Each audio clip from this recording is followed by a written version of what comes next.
my opinion, and Carey in it. Oh, it's Chris Avalon Unfiltered, bitch.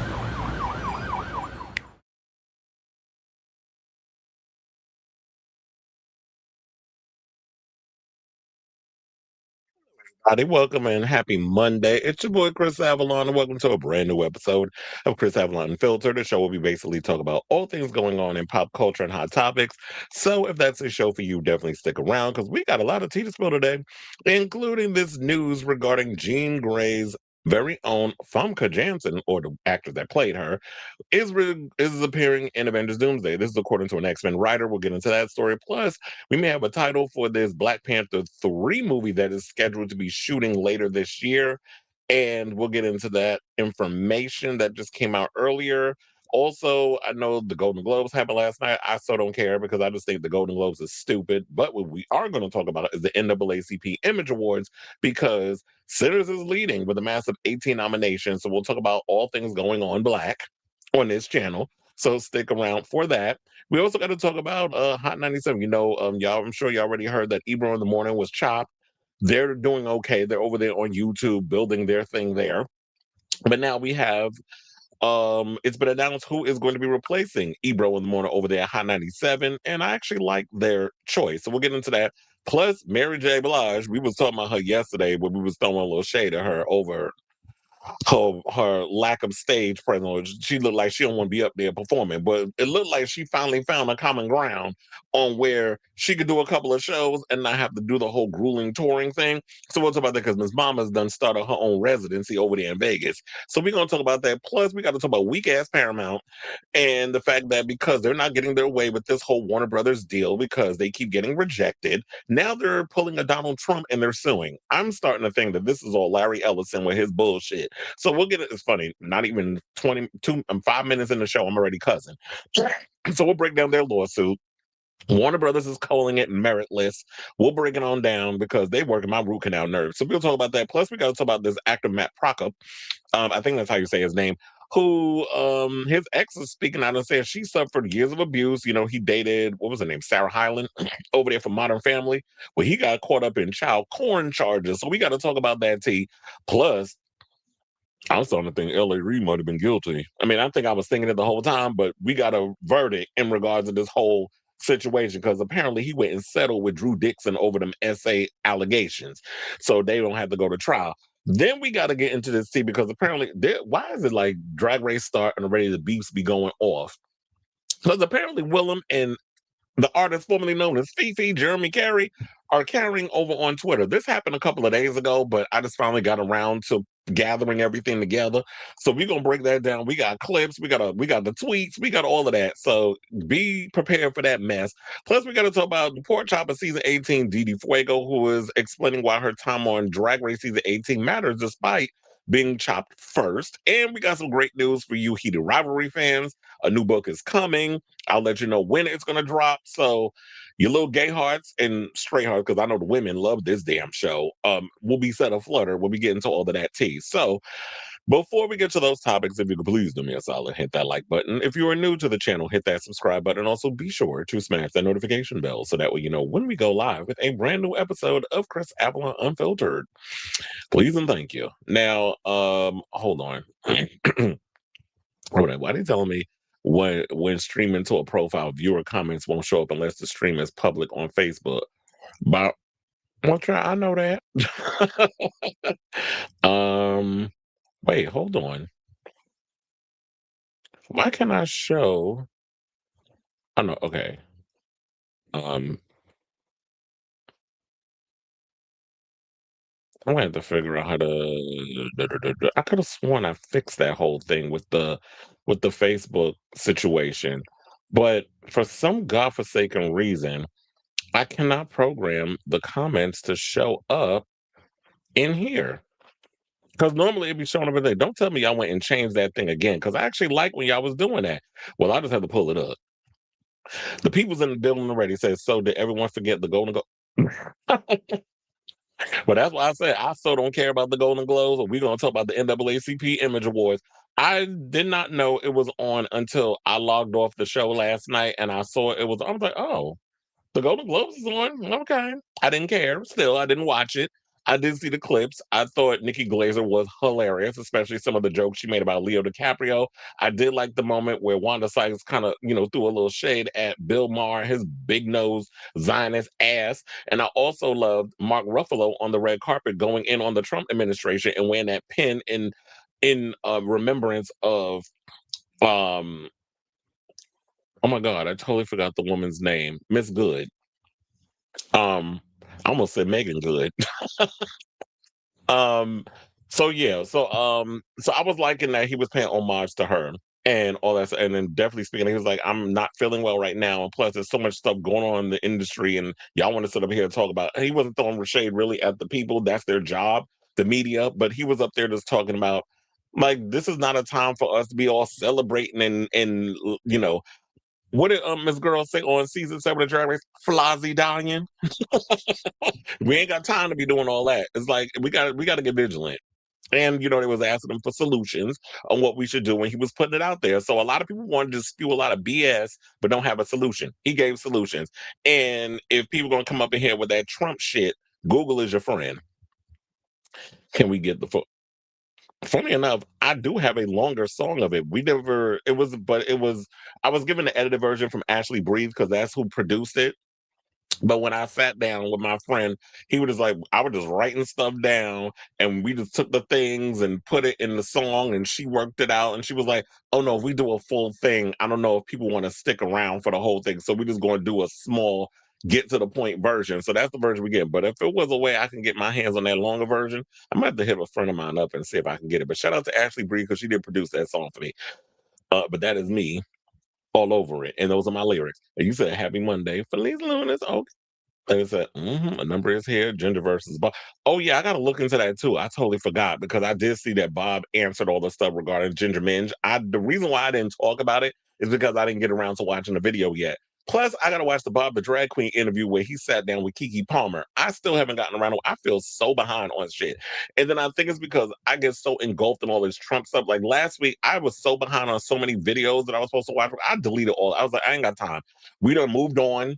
There's new stuff coming in. It's constantly smacking us with all this information. It's hard to keep up, which is why I posted this thing on social media that I'm just overwhelmed with everything that's going on. Are you flirting? I don't have thoughts on China. I don't live there. So why would I have thoughts on China? Oh, yeah. And another thing too, when we get into this, oh, thank you. Her name was Renee. I don't know how I forgot her name. I knew a girl named Renee when I worked at the circus. But what was I gonna say? Oh, so and I love the fact that she did throw shade at Paramount Plus on Paramount Plus. Well, Paramount on Paramount Plus because she threw shade at CBS, basically SEEBS. See the bullshit because that's basically what it was. So I love the fact that Nikki Glazer was roasting them people right to their face and didn't give a good goddamn. Barry Weiss, or I like to call her glasses, probably seething over the stuff, but she too damn stupid anyway to probably know she was being read. Um, but yeah, so I don't know. After this Paramount thing that's going on with Warner Brothers, I'm about this close of getting rid of the channel, the streaming service. The only reason why I'm keeping it is because of Drag Race. And if somebody look when All Stars come around and somebody can send me a link to a bootleg, then I'll start watching it that way. But for the most part, I'm about getting sick and tired of Paramount and this crap that they're doing. I would just wanted to see Joe Keery's cute self. There's a rumor going around that they're trying to get him in a MCU movie. I didn't really dive deeper into it. I just been seeing the headlines. And he ended up presenting with Charlie XCX. When I turned on the TV, I'm about sick of Timothy Chalamet. I turned it off about 10 minutes into it and went, I'm sick of Timothy Chalamet. I'm tired of Kylie Jenner and them lips. I'm tired of just seeing the same old tired ass people. Jennifer Lopez need a goddamn sandwich. She's losing too much weight. Yes, sir. We see your BS, CBS. Absolutely. No one can win Drag Race without drama, though. Apparently not. So yeah, I got to look into it. But it's been a lot of Drag Race drama coming out as of late. It's been hard for me to keep up with all of that because we was like since January started. How many? I probably did like 5 or 6 stories on Drag Race girls and they drama. A lot of it having to do with Ginger Minge. But yeah, I definitely want to watch those videos first before I start speaking on it. But nevertheless, yeah, I don't understand why. I think did they remove the comment thing where we can't really see? I don't know. And then I think I may have to redo everything over because I could have sworn that I did link the Facebook thing, but I was like, I ain't got time to be doing that right now. Because they said if you already made your streams public, then no further action is required. Um, well, if that's the case, then why are you putting this stuff in my stuff? And I ain't got time to be reading all this because I'm live and I can't be sitting up in here with dead air while I'm trying to entertain. So we'll just have to figure all that out once I log off. But nevertheless, let me hit my banner and let's get into the first topic, which is this rumor that is swirling regarding Famke Janssen reprising her role as Jean Grey. I don't think the Dark Phoenix. I still hated the way that they handled the Dark Phoenix character in the Dark Phoenix solo movie and in The Last Stand. So I try to not acknowledge those trash ass movies, especially because Dark Phoenix was terrible. They had Simon Kinberg, who had no director experience directing that movie. He should have stuck to writing and producing. And then you had Brett Ratner, perverted ass, who directed the third movie, which I feel like was a piece of shit, especially the way y'all treated Halle Berry, who was one of the most powerful mutants out there. So with all that being said, the rumors are swirling. Even after she said that in interviews in the past, because I remember watching those interviews, she said, I'm not in Avengers Doomsday." And now, according to what's one of the writers of the X-Men comics, Chris Claremont, he has revealed that she will be back in Avengers. Well, I don't know if he said Avengers Doomsday. We got the clips. I'm gonna play it in a second, but so let's get into the story. Shout out to Joe Blow for this. So, following last week's release of an Avengers Doomsday teaser featuring select members of the X-Men, Marvel's legendary X-Men writer, Chris Claremont is adding to the hype by revealing another cast member he says is destined to show up in the MCU event film. According to Claremont, Famke Janssen will return as Jean Grey in Avengers Doomsday, despite previous claims that she was not involved with the production. Now, he did an interview with this podcast by the name of Power of X-Men, where he basically gave his overall thoughts on the latest Doomsday teaser featuring Professor X, Magneto, and Cyclops. And they're pretty much making it seem like he let it slip that she's going to be in the movie. So I do have the clip of what he said on the podcast. We're going to play it and then we'll come back, we'll react, and then we'll come back and talk. Please hold. What a difference a costume makes. Yeah, what do you think of the Doomsday teaser with Cyclops? How to put this tactfully? Have you ever noticed that with almost all costumes that work in comic books, in real life, they don't register as brilliantly as they do in print? I mean, Yeah. Jim's designs are gorgeous on the page. And the thing I find most wonderful about it is they're bringing back James Marsden, bringing back James Marsden? the original James Marsden. No, they're bringing back the original cast, including Famke.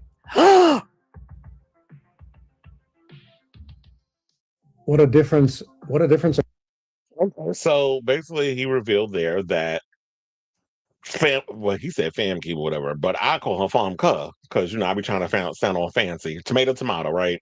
So, Famke Janssen, according to him, she's coming back. And look, there's no actual word on whether or not she is going to be in Avengers Doomsday. This is just him He's basically saying this. But I will say this: he has said in the past that Chris Evans was going to be in Avengers Doomsday, and he was correct.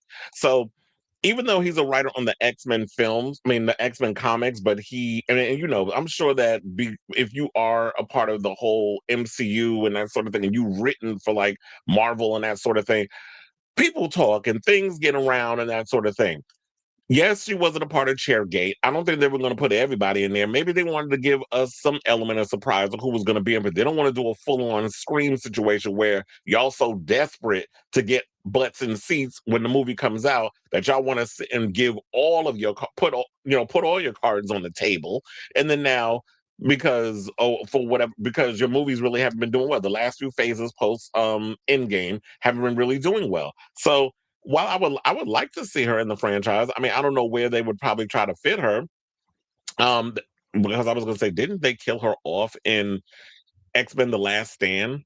But then again, with these MCU characters, none of these superheroes ever really die. I guess unless you're Black Widow, but then they can go into a multiverse and pluck her and bring her back, which I don't think will ever happen. Like kind of like what they did with Gamora. But in this situation, I mean, I would like to see her. Maybe she won't come back in this one. Maybe they'll have her in Secret Wars. Maybe that's where they're saving her. And then who knows? Also, what I will say is, they do reshoots. Like they had just finished shooting this movie. They probably looking at what they've shot so far, and then they leave it open because it's like you have a whole year when you could just go in and be like, you know what, we need to add a little something to this sequence or whatever the case is. So let's do within the reshoots, let's bring Famke in. So maybe she was telling the truth at the time. It's like, yeah, I'm not in it. But then after she done said all of that in the press, then she was like, they hit her up and it was like, okay, let's get her to come in this film or whatever the case is. And they found a way to bring her in. Or maybe she's not in Doomsday at all. Maybe she's in Secret Wars. But he said they bringing everybody back. And they ain't mentioned Halle Berry. So does that mean that my girl Storm is going to be up in there too? Because I don't understand how the hell you're going to do an X-Men without a freaking Storm. That don't make no sense. Um, so yeah, like I was saying before, in April he basically announced that Chris Evans will return, and then we saw the trailer, so it could be true. And we haven't seen her in the trailer. Maybe they have plans for her down the road. Like I said, she could be in Secret Wars, or maybe they plan on like when they give a full-fledged trailer, we'll see her. But it'll be interesting to see how they manage to fit someone like Jean Grey in this when um and see how she can go up against somebody as powerful as Doctor Doom. I was also thinking too that the rumors are going around that Sadie Sink is actually going to be playing Jean Grey, a younger version. So who knows? Maybe they got plans or whatever the case is, and they'll figure all that out. But in the meantime, I feel like at this point, we don't necessarily know for sure if she's going to be in it. We should just take it as a rumor. Well, honestly, I mean, I like the X-Men. I don't know what purpose they would serve to be a part of Doomsday. I kind of wish that y'all would have just gave X-Men their own thing instead of we have to introduce them in this thing so that way they get spun off into their own thing. Or maybe there's some course correcting or they want to do right by a lot of the characters from from the X-Men, Bryan Singer verse of X-Men, because he screwed up a lot of those characters, except Hugh Jackman, because he clearly had a hard on for that man, but everybody else was pretty much underused in that freaking franchise. Or Sean Asmore, because he liked using him too. So I say all this to say, what do you guys think of this story? Do you believe these rumors that we could be getting Famke Janssen back in in Avengers Doomsday? I mean, first of all, they got like 800 damn characters in that thing. So I don't even know how many people they're going to be able to, how they're going to make it all work in that film. There's rumors that are floating around. The movie's going to be damn near 4 hours. So they said I think about 3 hours, 48 minutes. But if that's the case, on top of that, with the stupid 30-minute trailers that y'all be doing, the movie's going to be over 4 hours. And anybody got time to be set up in no theater that damn long? I started getting restless sitting up in the theater that long when I saw Kill Bill, A Whole Bloody Affair. So while I'm sure I'll be loving all the action and the razzle dazzle and the crazy special effects that goes on into this whole thing with Avengers Doomsday, that movie don't need to be that damn long. If y'all want to come out with a longer extended version, like how y'all did, well, not how they did, but how the DCEU did Justice League. If y'all want to put that version out there that for us to sit at home and watch, where we can get like a 4 or 5 hour version of that, I'll be here for that. Just get to the point with the movie, because I understand like when you're in the movies, there's only been so many showings that you could put in the theater if that movie is that long. So I'm going on a side tangent about the times, but that wasn't something I had brought up on the show. That's why I'm bringing it up now. So I definitely want to hear from y'all regarding that, and if you believe the rumors regarding Famke going to be in the new upcoming X-Men Avengers Doomsday. I don't know why I was thinking that, because she's an X-Man. That's why. Y'all know what I'm saying. So let me know what you guys think of this story in the comments down below. All right, let me see what is going on. Excuse me.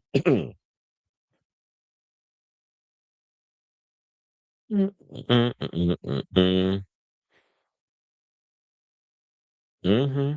Yeah, we'll see how they try to fit her in there. You said I watched the Stranger Things documentary. So I forgot that came out.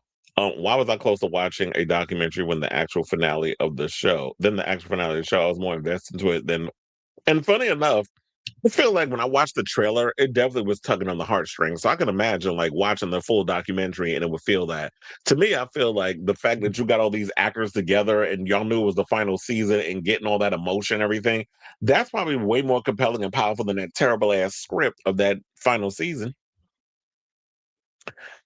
They're going to work and because the funny enough, according to the reports about Scott Summers has a family, but I don't know. But I was like, when I heard the family, like, is it with Jean Grey or is it a multiverse where they're still concluding with Dark Phoenix died, Scott moved on, he has a whole new family, and we'll see that. I mean, that'd be a good question if Anna Paquin's going to be in it. I haven't heard anything, but he said everybody's in it.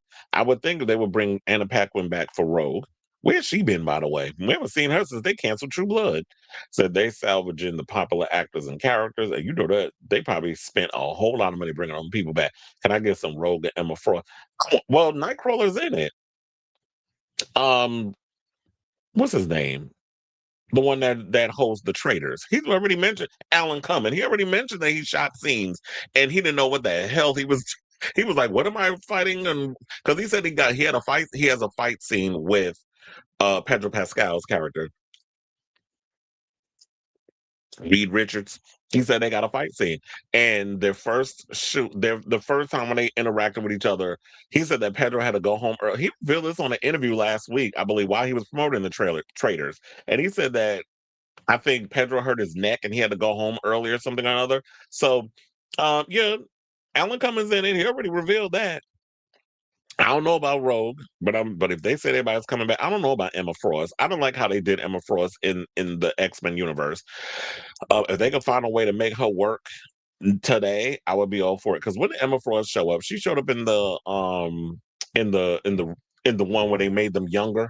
They not Days of Future Past, the other ones where they had James McAvoy and Michael Fassbender. That whole and what's her name? The chick Jennifer Lawrence, where she played Mystique, and she got on my goddamn nerves the way she played that character because she was always bitching about the amount of makeup she had to put on. My concern, but from the jump, has always been how are they going to bringing those original X-Men cast members back when it has been many years. Yeah, that'll be interesting to see how they work that in because I thought at this point we're going to reboot X-Men and we're going younger because if y'all trying to and Kevin Feige loves that's like one of his favorite comics is X-Men. I was like, why? That should be something that you should be bringing back into the franchise or whatever the case is. So I don't know. We'll see. Oh, I was like, why am I saying that? Because I'm saying something with Mary J. Blige announcing her residency. Whoop de doo, girl. Congratulations. Well, we got to talk. I said, I'm going to say whoop de doo. We supposed to talk about that. And I'm sitting there talking about whoop de doo. That is a topic. Wait, hold on. Me too. A little Swedish princess. And maybe we will get a few new characters. Look, I'm already overwhelmed with the amount of people they're going to put in this damn thing, but we'll see how it all works out. All right, y'all. So now let's stick with the MCU and let's get into this Black Panther news. So this morning, while I was putting the show together, I had came across this article and I saw that there were, um, yeah, I came across this article over on Game Radar because I'll be looking for stuff to be talking about on the show. And I was like, I started hearing people talking about, oh, yeah, Black Panther 3 already has a title and all this other stuff. And sounds pretty interesting. So as y'all can see in the headline, well, in the title, the word on the street, let's take it with a grain of salt. They're talking about that Black Panther 3, um, as it goes into phase, because I was trying to remember what phase are we in. Apparently phase 6 is what we're gonna be going into. So according to a new listing on Film and Television Industry Alliance, Black Panther 3 is due to start shooting in London on June 15, 2026. The sequel still does not have an official release date, but if cameras are due to start rolling this summer, it will only be a matter of time until we find out when the Marvel project is due to hit screens. The document also states that the third installment will be titled Shadows of Wakanda and will explore Wakanda's vulnerability after T'Challa's death, with Shuri stepping up as both warrior and leader. This means that star Letitia Wright will return as Shuri. Well, I would think that she would. But as Black Panther, we'll get into my overall thoughts about that in a second. So they said we already had an inkling that T'Challa's little sister Shuri would lead the third movie following the passing of her brother and mother. That is not a spoiler. If you haven't seen Wakanda Forever, then that's your problem. Black Panther Wakanda Forever saw Shuri shake up the mantle and become the new Black Panther. The new plot line also all but confirms that Shuri will survive the events of Avengers Doomsday, which will premiere in this December, and Avengers Secret Wars arriving 1 year later. That is, if Black Panther 3 does indeed take place after Avengers 6. The news comes at the same time as F1 star Damson Idris addressed rumors of him taking over as Black Panther. In an interview with Variety, he said, "I'm thankful to the fans, of course. It's rumors, but I love that movie. I love the world. Although Shuri is leading this one, we could see him join the franchise in the future, blah, blah, blah, so on and so forth." Okay, here's the thing what I got to say on this.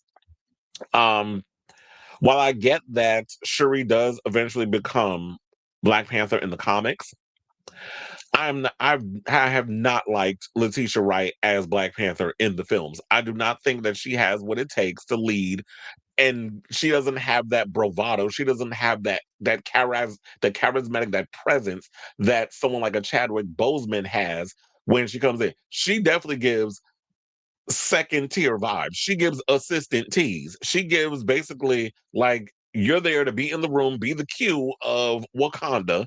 You make the gadgets. It's kind of like what Blade said about Whistler. He makes the weapons, I use them.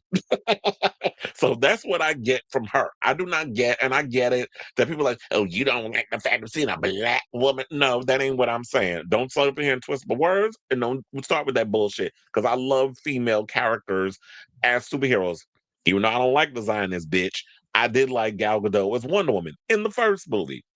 Anytime that I see women in situations, I love seeing them in action. One of my favorite movies is Kill Bill.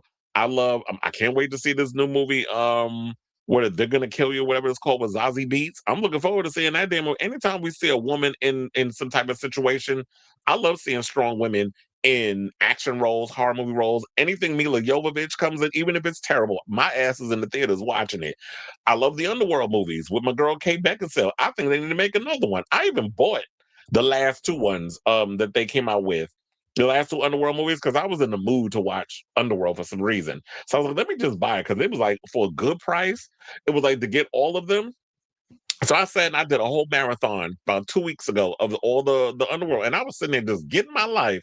So even if the scripts and everything is all that great, I love watching Kate Beckinsale kick butt on the big screen. So if y'all want to come in with that bullshit about you like women movies, you can eat my ass from the back. Well, that's the only way you're gonna eat it, because it's behind me. But nevertheless, let me bring it back, because I'm going on a tangent. I know I sometimes reverse.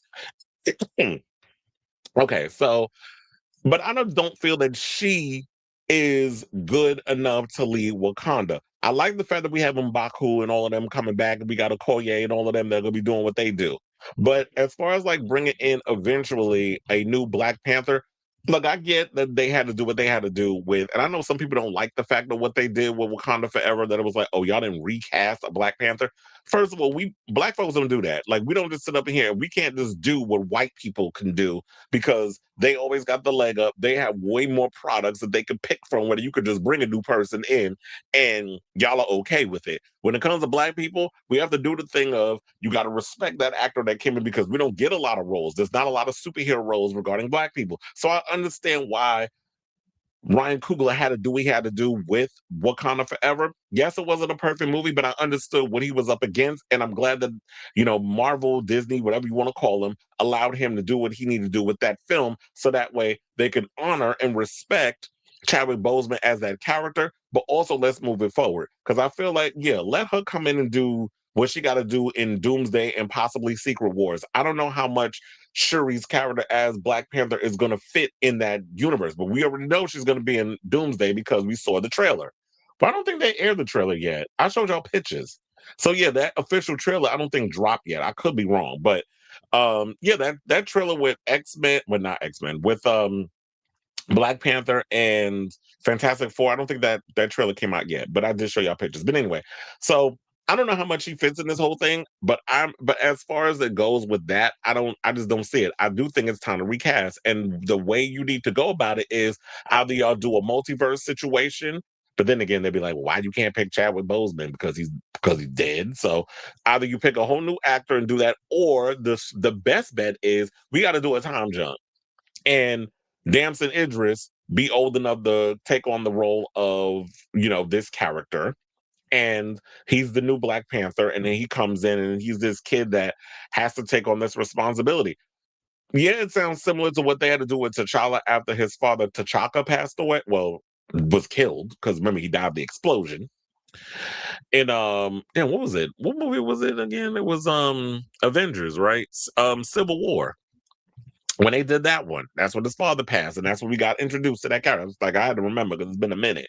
I'm gonna restart rewatching a lot of those movies to lead up to um Avengers Doomsday. When we get around that time, I am gonna start going back and watching the old, like the phase 1 through 3 of it. So because since it's gonna be leading up to Avengers Doomsday, I mean, since it's gonna lead up to Civil War and Endgame and all that other stuff, um then we get Doomsday and Secret Wars and other stuff. I want to watch those, and I'm not gonna watch post that because those are movies that's like, ugh.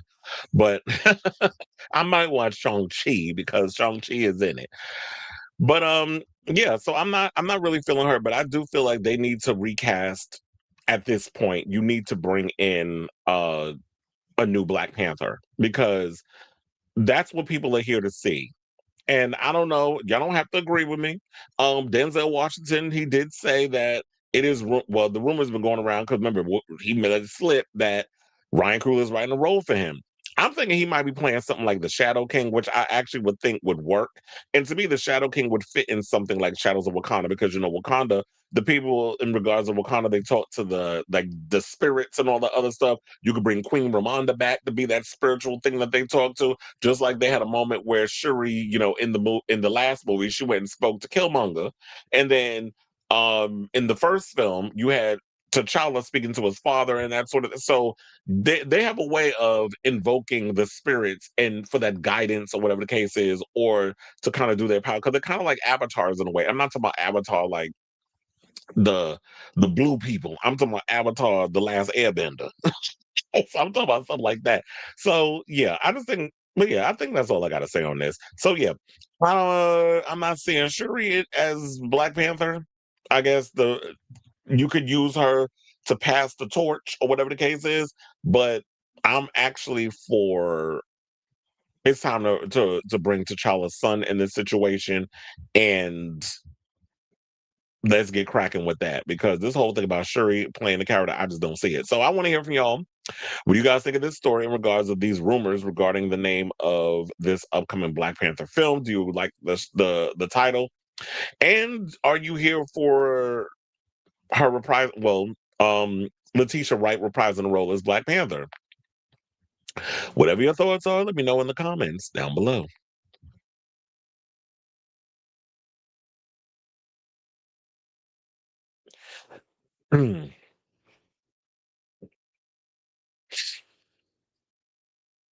This Mephisto in one of the X-Men films. I think it was wait, which one was it? Bring on Ironheart. I did not like how they used Ironheart excuse me in Wakanda Forever. Also didn't like how they used it on the show. It was not from the front. Sinners won a couple Globes last night, including box office achievement. Congratulations to them. The award recognizes the year most acclaimed, highest earning, and or most viewed films that have garnered extensive global audience support and attained cinematic excellence. Are we talking about the Golden Globes? Oh boy. Congratulations, Sinners. Okay, so speaking of sinners, congratulations to, I guess congratulations to them at the Golden Globes last night, and congratulations to them again at the NAACP Image Awards, because it was announced today that Ryan Coogler's smash horror pick starring Michael Bakari Jordan dominated the film nominations for the 57th annual NAACP Image Awards. The Warner Brothers release scored 18 nominations on Monday, lapping its nearest rival, Spike Lee's Highest to Lowest, which got 9. Oh, I still haven't gotten around to seeing the movie. I know it's on Apple TV Plus or Apple TV, because I think they took the plus off.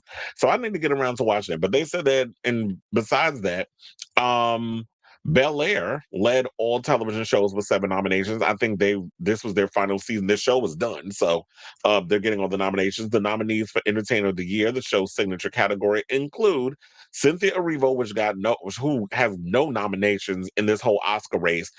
And I mean, with the recent award season that was going on, Cynthia Erivo was not mentioned in anything. Didn't hear about the Golden Globes, the Actor Awards, any of this other stuff. I mean, I could be wrong about the other stuff, but Golden Globes, I don't think she was nominated at all. Also, Ariana Grande has been getting snubbed a lot too, which, no shade. I kind of knew that she didn't have a rat's chance of getting an Oscar this year. So Arianators, I'm sorry, but stay mad. I knew it was going to be a tough season, and Wicked for Good not getting so many rave reviews. I just knew that she was going to suffer because of it. So, sidebar asiding, they said the nominees for Entertainer of the Year include Cynthia Erivo, Doshi, you know, excuse me. Aiden Ross's favorite rapper, Kendrick Lamar, Michael Bakari Jordan, and Tiana Taylor. The NAACP Awards will take place on February 28th and be broadcast on BET and CBS, another channel that, oh God, I'm so over CBS and their BS. But anyway, let's go through the nominations really quick. There's only a couple of them I want to get into. Entertainer of the Year, Cynthia Erivo, Doshi, Kendrick Lamar, Michael Bakari Jordan, and Tiana Taylor. Outstanding Comedy Series goes to Abbott Elementary, Harlem. Harlem is a comedy? Harlem's not a comedy. Now, y'all pulling the damn Golden Globes. That was another thing I don't get about that. Why y'all putting movies that are not comedies in comedic categories? There's nothing comedic about Harlem. Oh, you know what I was thinking? I'm such an idiot. I was thinking Godfather of Harlem with Forrest Whitaker. Harlem is a comedy. That's the Sex of the City with black girls. Megan Good, she was a part of that show. So Harlem is a comedy. My bad. I take it back. Ready to windmill on them people like they don't know what they're doing, and they got it. They did it right.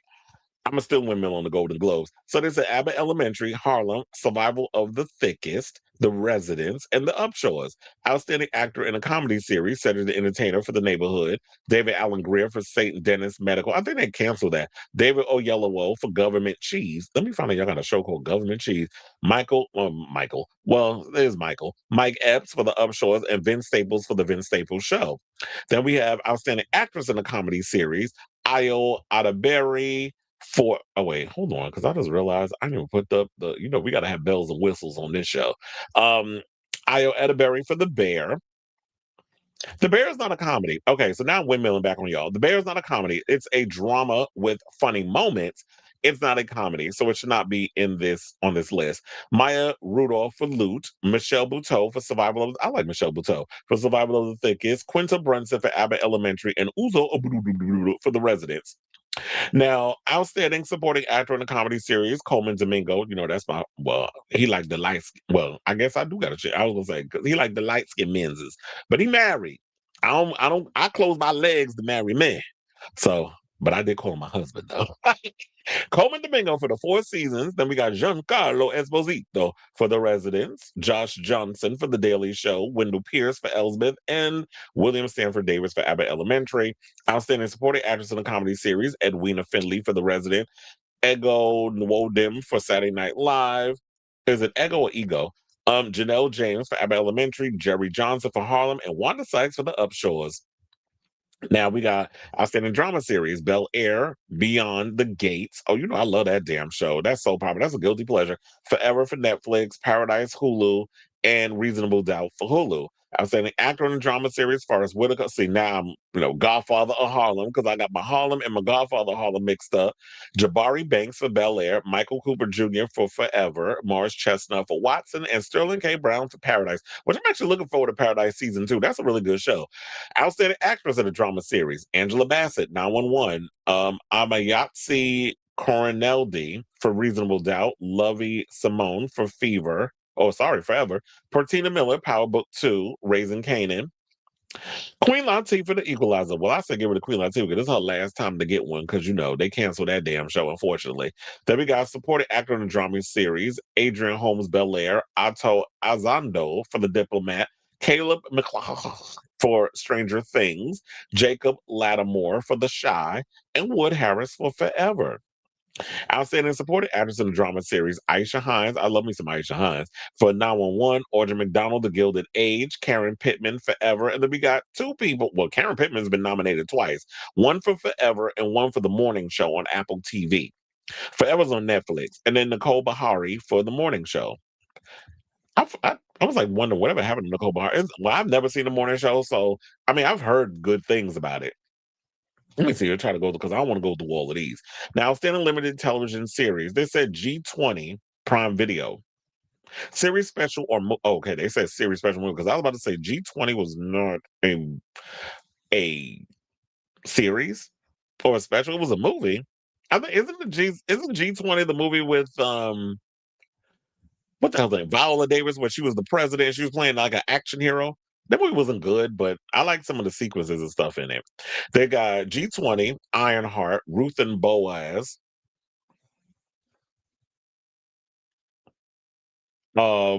Straw, and Washington Black. Outstanding actor in a limited television series, Brian Tyree Henry for Dope Thief, Giancarlo Esposito, Please Don't Feed the Children, Idris Elba, Heads of State, Taye Diggs, Terry McLuhan presents His, Hers, and Ours, Tyler Lepley, Ruth, and Boaz. Okay, so that's pretty much a lot of who we had. Oh, they even nominated Brandy. Hold on. So they got Outstanding Actress in Limited Series, limited television series special movie. Brandy Norwood, Christmas Everybody, Dominique Thorne, Ironheart, Soraya from Ruth and Boaz, Taraji P. Henson, Straw, and Viola Davis. Okay, so yeah, it was G20. Because I was trying to remember. I was like, wait a minute. Straw was terrible, so no.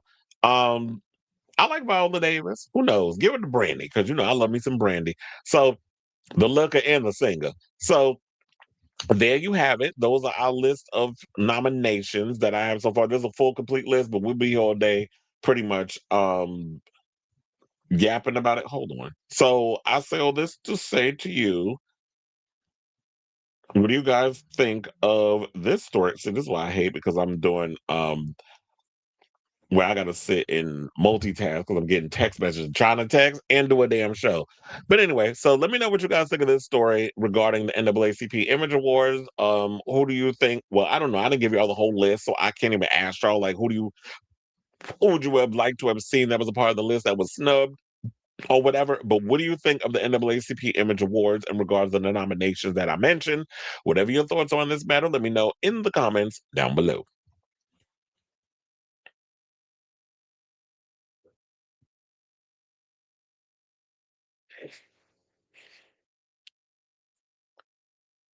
Okay. Letitia Wright is okay as a supporting character, not to be at the helm. Exactly. She doesn't have like leading role appeal. Not in a superhero movie. You didn't want to know what you said. I did not even know. Know what? Let me know what you mean. She helped save it, Cleveland, with huge success. Then the Queen left us.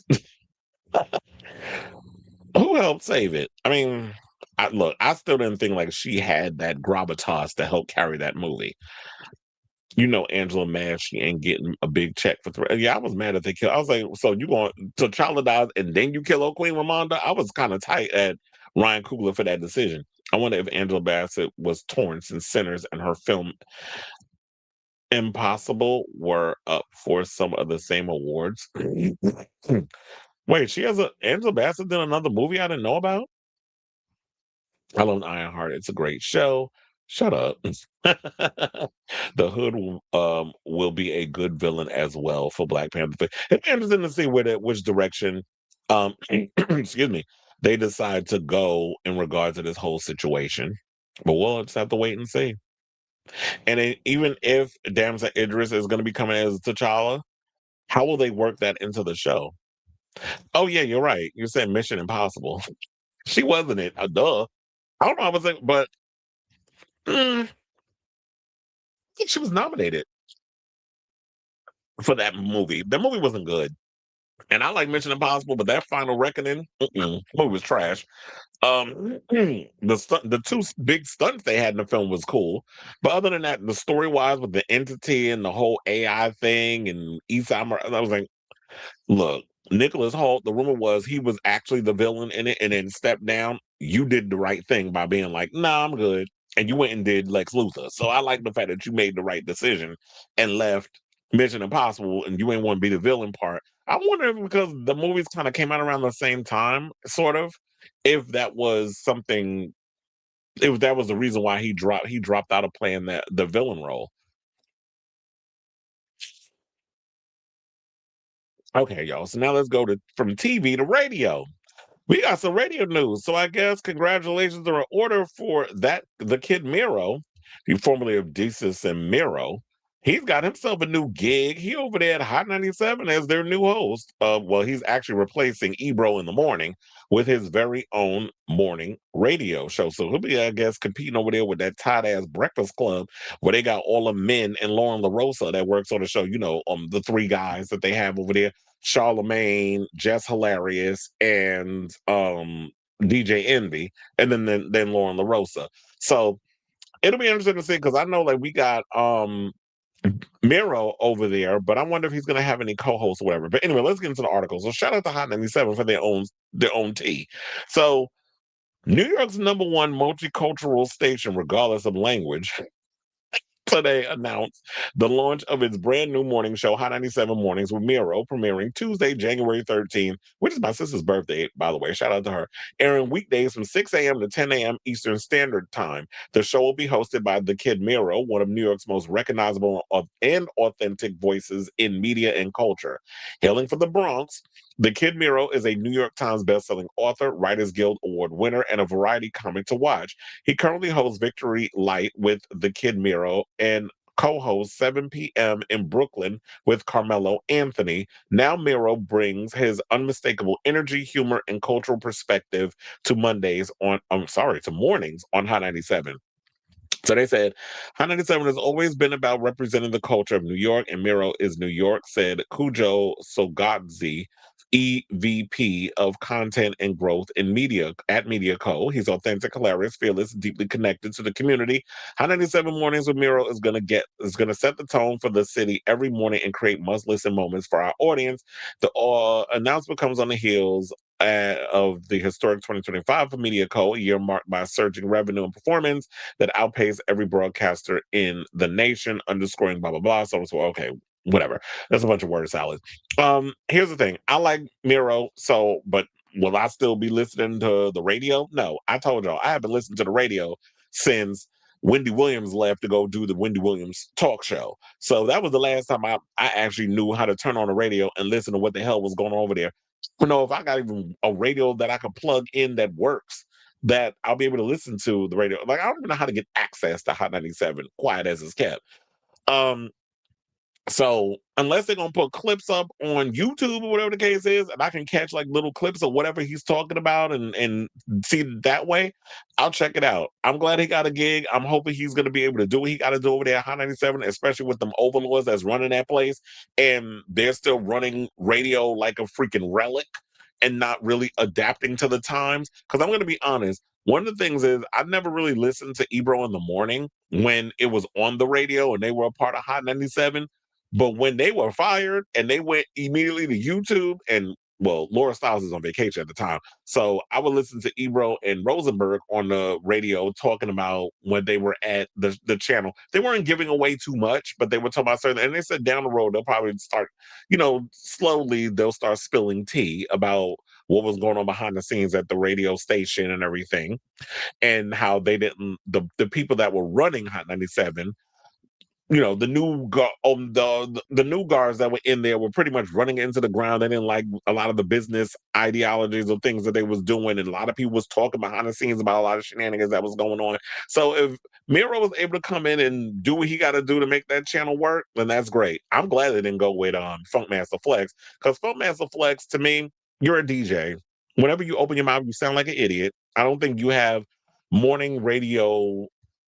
You're not that guy that I want to sit in, and if I'm waking up in the morning, just thinking like the average person, waking up in the morning, getting ready to go to work, the last thing I want to hear is some dude that sound like a woman on the phone or on the radio, sounding like a nasally ass butch queen, just bitching about whatever he be bitching about and trying to sound controversial. So let Flex stay where he at, spinning on the ones and twos, and then probably chiming in every now and again with stuff and his stupid bomb drops, and let people who actually have the ability to be a personality come in and do what they got to do.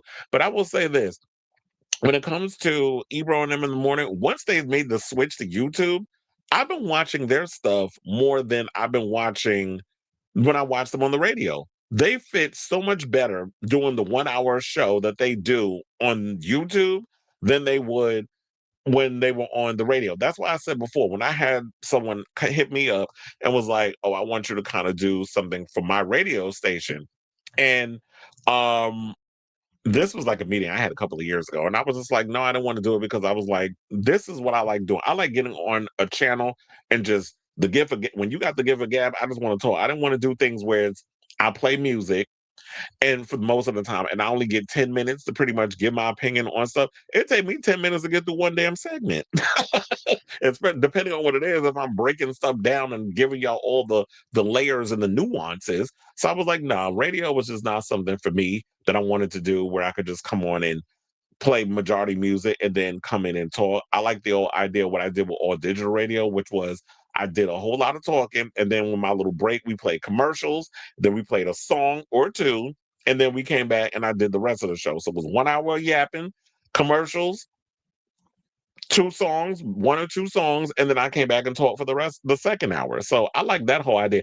If I could do that with YouTube, where I could just be like, play ads and then all of a sudden just come in and do like 2 videos or whatever of songs of my choice, and I could do something like that with YouTube without being flagged for copyright or whatever the case was, I would love to do something like that, but YouTube be mad annoying with that. So congratulations to you, Mero. And I'm definitely gonna be listening tomorrow, because now the announcement has officially been brought up. If Ebro and them, Ebro, Rosenberg, and Stout, because they mentioned that they knew who was getting the gig last week, and they kept it secret or kept it quiet because I know it wasn't their place to come out and spill this personal whatever was going on behind the scenes. So I know they're going to wait until the official announcement, and I'm sure people will be in the comments. So what do you think about Mero getting the gig? They said that they were here. They liked the idea. They were here for it last week. So I'm gonna be listening to watching, because I watched them on YouTube. I'll be watching tomorrow to see what they got to say on this matter. So shout out to you, Mero. Shout out to y'all over there on Ebro in the morning. Ebro, Rosenberg, and Laura. Shout out to y'all and what y'all got going on.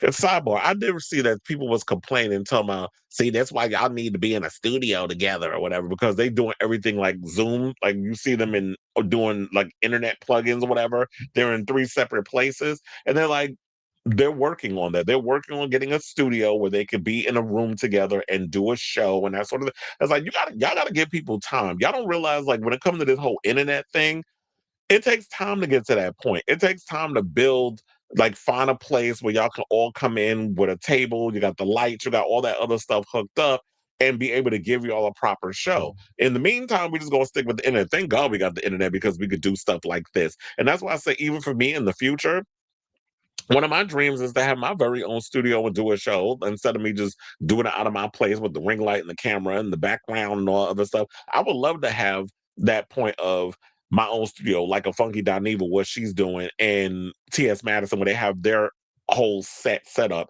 But I would do it in my own house. Like, I would get a multi-bedroom home or apartment, whatever the case is, and I would turn one of the bedrooms into a studio and have one of my bedrooms be my bedroom.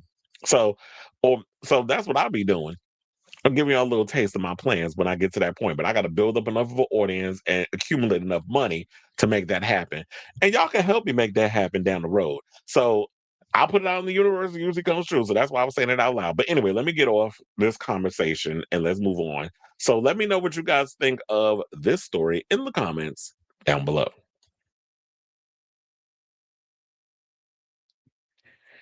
Long before he get asked by the radio station to appeal. Oh yeah, because the funny thing was how they pretty much said that about why they got rid of Ebro and them in the morning, because they were being very critical of Trump and a whole bunch of other things. And these corporations, they're so worried about Trump going in on them and saying all kinds of crazy stuff that they will try to prevent any kind of slander against this administration. Because when you are bodied by a corporation, you really can't give your real opinion about stuff that's going on. That's why I had to laugh when they was talking about that whole shooting regarding Renee. And of course, Joy had to read her talking points on the cue card. We try to bring y'all the information. I said, please, y'all bring information approved by them people up at the top. Y'all don't really be going in the way y'all should be going in on what's going on in the world. Which is why I tell you I stick to my Sabby Sabs, my Kyle Kalinskis or whatever, and Breaking Points or my girl Crystal Ball and so many others, because they'll come in and tell you the truth. They're not going to give you like some watered down, cliff note version of what's going on in the world and not really addressing what's going on. So when these corporate sponsored media companies or whatever and these talking heads come up here and say, oh, we try to give you no, y'all don't. I see right through the bullshit. And I think real people with actual brains and thoughts see through it too. All right. Let's see. All right, y'all. So now let's before we get to all the heavy stuff, let's get to our final topic regarding, what's going on in entertainment and all this stuff with people making big moves. Congratulations to Mary J. Blige, because she's about to headline her very own residency, her very first residency. So yes, the cat is out of the bag. MJB is heading to Sin City with her very own show called My Life, My Story. So, and also the other day, I don't think we talked about it on the show, but congratulations to her because she just secured another deal with Lifetime. I'm trying to remember off the top of my head regarding doing movies based around titles of her music or her songs or whatever the case is. I know I think the next movie is called Be Happy. I think I could be wrong. I can't remember off the top of my head, but I know the movie stars Mekhi Phifer and Tisha Campbell. So she's making big moves over there at Lifetime, securing deals and stuff over there. And now she's about to headline her own residency instead of looking like she hated, because quiet as it's kept, when she did that last tour, she looked like she was over it. But what I didn't know was she filmed it all, the Madison Square Garden leg. I think she did 2 nights or something on it. I'm trying to remember. Mary J, yeah, she performed at Madison Square Garden and filmed it, and then she showed it in theaters, wherever, similar to like Taylor Swift and all the other, and Beyonce. So anyway, let's get into the topic, the story. Shout out to Broadway World, who says Grammy and Emmy Award winning and Oscar nominated Queen of Hip Hop Soul, MJB, has announced her first Las Vegas residency at Dolby Live at Park MGM. Mary J. Blige, My Life, My Story, the Las Vegas residency will kick off Friday, May 1st, 2026, with 10 dates scheduled through July 2026. Saying, quote, I've been so excited to announce this Vegas residency, said Mary J. Blige. Creating a show like this has been something I've always wanted to do. It's a chance to get my fans together from all over, different cities, states, and countries to experience something together. My life, my story will be just that, with some surprises for my fans that I've been there through it all. See you in May. Now, the dates for the residency are May 1st, 2nd, 6th, 8th, and 9th, as well as July 10th, 11th, 15th, 17th, and 18th of this year. All tickets will go on sale Friday, January 16th at 10 a.m. Pacific time. Tickets can be purchased online, of course, wherever, I guess you go to your SeatGeek, you go to your Ticketmaster, whatever the case is. And they said all shows are scheduled to begin at 8 p.m. Now, City Advantage is the official pre-sale credit card of Mary J. Blige Las Vegas residency, blah, blah, blah, so on and so forth. Okay. So, They said artist fans will have access to pre-sale beginning Wednesday, January 14th at 10 a.m. And they're giving you all the other stuff. So you know what? This is actually good for her. The fact that Mary who is a Grammy Emmy award winning performer. She also has been nominated for an Oscar. She's also an actress, a producer, and an entrepreneur. That she would jump into doing something like a residency. It's not many shows. You're basically doing shows from the 1st to the 9th, and then 10 to the 18th. So her doing all those shows, that's good for her because I felt like I said before, when she was having to do the whole grueling traveling the world, that sort of, I don't know if she did any overseas dates, but when she was having to travel the world and do all those shows, to me, it just seemed like she didn't want to be up there performing. She was over it. She was exhausted, and she was ready to kind of like settle and do a little, something small or whatever. And I think a residency would be perfect. You get up there with those the fashions, the fur coats, the thigh-high boots, and the crazy outfit, the cute little, you know, ghetto fabulous outfits that she's known for. And you got her dancers, and she's giving you the hits and giving you that, that vibe. I'm not expecting her to do all Jennifer Lopez showgirl type stuff, because I've heard a lot of people say great things about Jennifer Lopez's residency in Vegas. But to me, it's like Mary residency fits her perfectly. Jennifer, I know she be wanting to be thinking like she's Madonna or Taylor Swift, whatever, but no, residency suits her as well. You are a showgirl, stick to that. That's your wheelhouse. Let people come to you. You do a couple of dates. It allows you to also fulfill your fantasy of get up there and performing and being a showgirl, but also you get to get up there and I can go shoot a movie, I can do a TV show, I can do all other stuff, but also fulfill my ideas of being a musician. So shout out to you, Mary, because like I said, this is definitely the perfect thing for her to be out here doing, where she just do a couple of dates, get in, get out, and who knows, with the success of the residency, they'll probably add more dates like they do with the Backstreet Boys and so many others. So I say all this to say, what do you guys think of this story? Are you here for Mary doing her a residency in Vegas? Do you think it's way more fitting for her to do a show in Vegas than her actually having to do a regular concert, like traveling the world? Because it seemed like I said, she ain't like that grueling traveling schedule or whatever. And that takes its toll on your body the older you get. So I would think a residency would be better. Quiet as it's kept, I kind of wish Madonna would do a residency, but she don't want to do that. So let me know what you guys think of this story in the comments down below.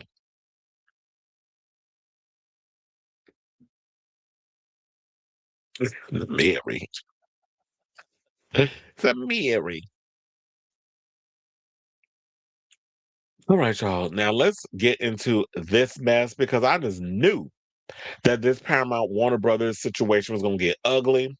And now it looks like the whiny ass bitches over there at Paramount are pretty much acting, they're pulling a Donald Trump. And it's like, because we're not getting our way, we're going to go and file a lawsuit and sue Warner Brothers Discovery because they won't give us the keys to the kingdom. They won't sell to us. They won't sell us their studio. After you just acquired Paramount and can't even get that off the ground. Like, I totally get if y'all had a way of getting people to want to be interested in whatever it is y'all doing over there, but you haven't proven yourself to even be worthy of what you're asking because you're not getting your way. You're throwing a temper tantrum. So I'm wondering, is it that Larry Ellison is pulling these stunts because his nepo baby of a son? Yeah, I get that he loves movies. I get that he's a big movie fan. He's been producing a lot of films for years before y'all decided to get into the mogul space of owning a studio. There's a difference between producing films and running a studio where you could accumulate a lot of IPs and figure out how to develop product or whatever the case is and get those movies made. Paramount, you haven't proven yourself. You have nothing on your slate outside of, is Ready or Not Here I Come part of Paramount? I gotta look that up. Um, Outside of Scream, that's the only thing y'all got over there that I can think of off the top of my head. I don't care about Teenage Mutant Ninja Turtles, even though I grew up on that franchise and that was my childhood. But the way y'all started revamping the whole Teenage Mutant Ninja Turtles, I don't particularly care for it. Y'all got Sonic. Cares? I don't care, but I'm sure there's a lot of people out there who cares. But y'all haven't positioned yourselves to be in a place where y'all could be a power player and wanting to buy this. To me, I've been saying this from the beginning. I truly believe that This whole thing since Trump became president, and this is all political, and I'm glad that it's showing. When I said this from the beginning, if I was saying it like I was crazy or whatever the case is, y'all was all trying to look at it from a Hollywood business standpoint. When a certain somebody's in the office and they've been showing a damn hand and not even trying to hide it, and you know that certain people's friends with certain people, and it looks like y'all trying to monopolize every studio so that way y'all can control the media and what kind of information comes out and what doesn't, because Larry Ellison apparently owns TikTok. I've heard that a lot of politics regarding what's going on over there at TikTok, telling people about the Palestine conflict or whatever, and the fact that the Ellisons are Zionists, how y'all suppressing people's videos or whatever the case is. I've had things where I posted things up about um what's going on with Israel and Palestine stuff. The audio's taken out, been muted, everything, and I've had to remove the video. Luckily, what I love about TikTok is that the minute you upload a video, it downloads to your phone, so I can take that video and just post it other places, and y'all can still get the video. You may not get it on TikTok, but you'll get it in other places. So I like the fact that my iPhone automatically downloads the videos to my phone after I've uploaded it to their server. So when you've been showing your hand in regards of you're making this more political instead of just showing that I'm a fan of movies, which Netflix is showing that. Netflix is basically saying, we want Warner Brothers Discovery to be a part of our library because we love film. I know some people be out here complaining about the length of time the movies is going to be in theaters. The rumor is it's 17 days. It has not been confirmed that they're going to do it for 17 days. I do believe that they will honor the whole 45-day, I think it's 45-day theatrical thing. And then I guess what will happen is after the 45 days, maybe it'll automatically go straight to Netflix where you can watch it there instead of the renting and all the other stuff. Even though I do think it should go maybe a week or two to rent on Prime or wherever the case is before it goes to Netflix, so that way people could have the choice of wanting to buy it.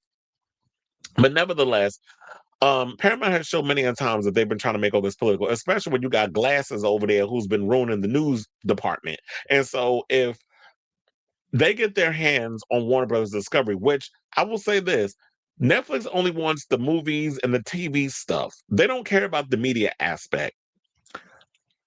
Paramount Plus wants everything, including the media. So it's like we buy everything. We want to buy also, we want CNN so they can suppress what they got, and so they can turn it, CNN into MAGA, which y'all don't really need to do much over there with that, because when you got Abby Phillips and that horrible ass show she's hosting, and then you got that smug ass what's his name?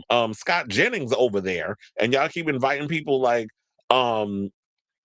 Stephen Miller's wife and all these other idiots over there on that panel just so because the only volume they know is screaming. They don't know how to really have a genuine conversation. So when you're doing all that to rage bait people on social media, there's really no reason to try to turn CNN MAGA light. They already started doing it, even though they don't even own it.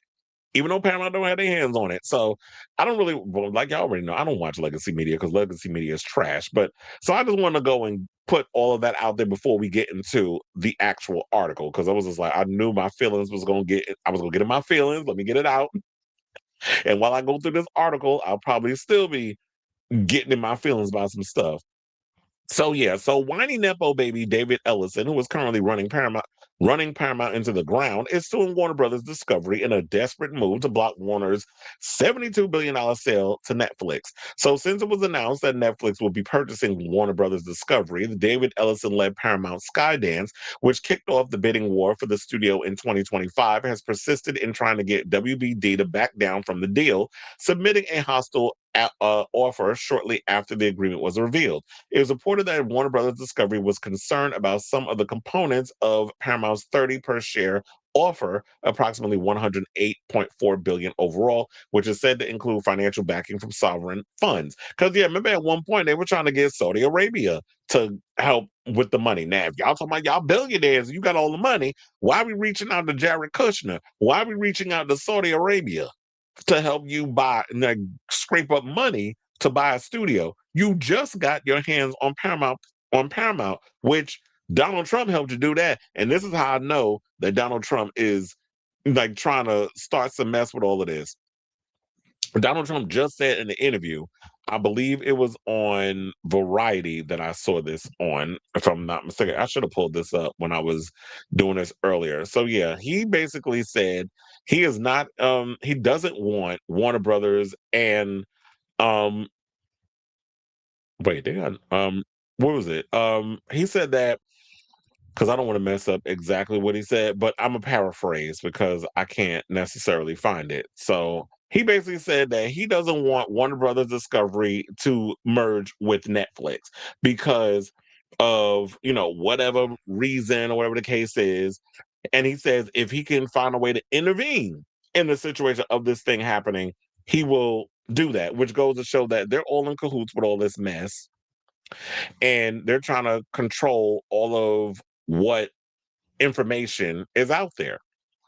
So I don't know what this means for the future of if this Warner Brothers Netflix deal will go through. Because my thing is, if they need Donald Trump's approval to merge this, he's not going to do it. But catch him on a day when he's going through his dementia moment and he might sign the papers. Like we saw the dementia moment when in the middle of a meeting he was having to try to get these people to buy up that Venezuelan oil. He actually got his fat ass up, went to the window and started admiring the view. It's like, what are you doing? Aren't you the president? You're supposed to be being presidential. He's been doing everything being presidential. When you call this out, people get mad or whatever. I said, so y'all stupid people apparently like stupidity, apparently. This is fucking embarrassing. So all of that stuff. So with all that being said, let's get back into the article. So now they said that Paramount appeared to address some of the concerns expressed by Warner Brothers, but nevertheless, WBD's board of directors formally rejected the offer, and rightfully so. Now the situation is escalated into an unexpected point. On Monday, Paramount Skydance sued WBD with the intention to get the latter to disclose financial information regarding its deal with the streaming giant. Ellison also sent out a letter to shareholders posted in full by the Hollywood Reporter detailing his commitment to seeing his tender offer go through. Well, here's the thing, David. You're probably like one of those, like, this definitely reeks of people like these spoiled brats where it's like they've never heard the word no in their life. Or it's like a girl you keep trying to pursue. And when exactly are you going to get the point that Netflix, Warner Brothers is just not into you. They're not into your deal. They don't want to merge with you. They don't want to go into business with you.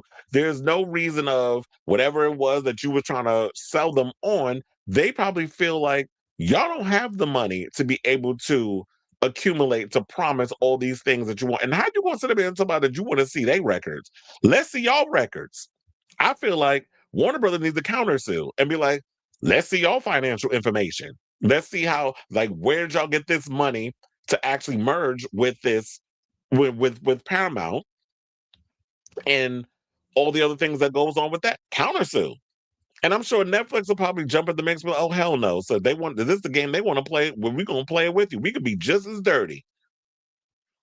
So if I was them, just get in the mud with his ugly ass and see how he goes and likes it. Now, as explained by Variety, the CEO expressed intentions to start a proxy fight. Further detailed by THR, Ellison plans to nominate his own slate of directors to vote against WBD's current agreement with Netflix. Is this even legal to do that? Now, they said, we are committed to seeing our tender offer through. We understand, however, that unless the WB board of directors decides to exercise its right to engage with us under the Netflix merger agreement, the Netflix agreement, this will likely come down to your vote as a shareholder meeting. We do not know whether that will be at WBD's upcoming annual meeting or a special meeting. The advance notice window for WBD's 2026 annual meeting opens in 3 weeks, and Paramount will nominate a slate of directors who, in accordance with their fiduciary duties, will exercise WBD's right under the Netflix agreement to engage on Paramount's offer and enter into a transaction with Paramount. In addition, Paramount will propose an amendment to WBD's bylaws to require WBD shareholders' approval for any separation of global networks. If WBD calls a special meeting ahead of the annual meeting to vote for the Netflix agreement, Paramount will solicit proxies against such approval. These actions, coupled with our tender offer, ensure that you get the final decision. Oh, please. Now, this is just some whiny Nepo baby bullshit. You people irritate my entire spirit. Now, Ellison further stated that Warner Brothers had avoided a deal with his company, but was unable to call Netflix's $82.7 billion under offer financially superior to Paramount's. I don't think they have to tell you anything in regards to that. It's about that you felt like Netflix's $82.7 billion offer wasn't financially superior to yours. They don't have to tell you, prove anything. It's either they want to merge with you or not. They liked Netflix's deal better. What part of that is not that you're not understanding? It's just like you are just mad because you're not getting what you want because y'all trying to go in. You probably felt like, well, Trump gave us all we need to get with this situation. Now we got to try to monopolize all these other studios, and you're not getting what your way, and you're afraid that maybe Trump is going to yell at you or whatever the case is, and oh my God, we have to hurry up and get it because we're not getting it. And it's like, and then you hear all of a sudden Trump is jumping in with his opinion on it. And it's like, why are you jumping in on this? You still got egg on your face about out here assassinating an American citizen, with ICE doing what they doing. And then I heard the story about the guy who was in ICE, that closet queen that got a Grindr account apparently because that was spilled all over social media, that there were people who were in masks that helped him move out of his house. One person said that they thought he was a botanist. They didn't even know he worked for ICE. So the guy was out here being secretive about what his job was. Now, if you were so proud of the job you have because you working in ICE, why are you keeping it a secret? But I digress. So now they said Ellison also said that his goal in the latest effort is to seek an agreement that will best benefit WBD shareholders. Well, the best agreement that benefits them is the Netflix deal.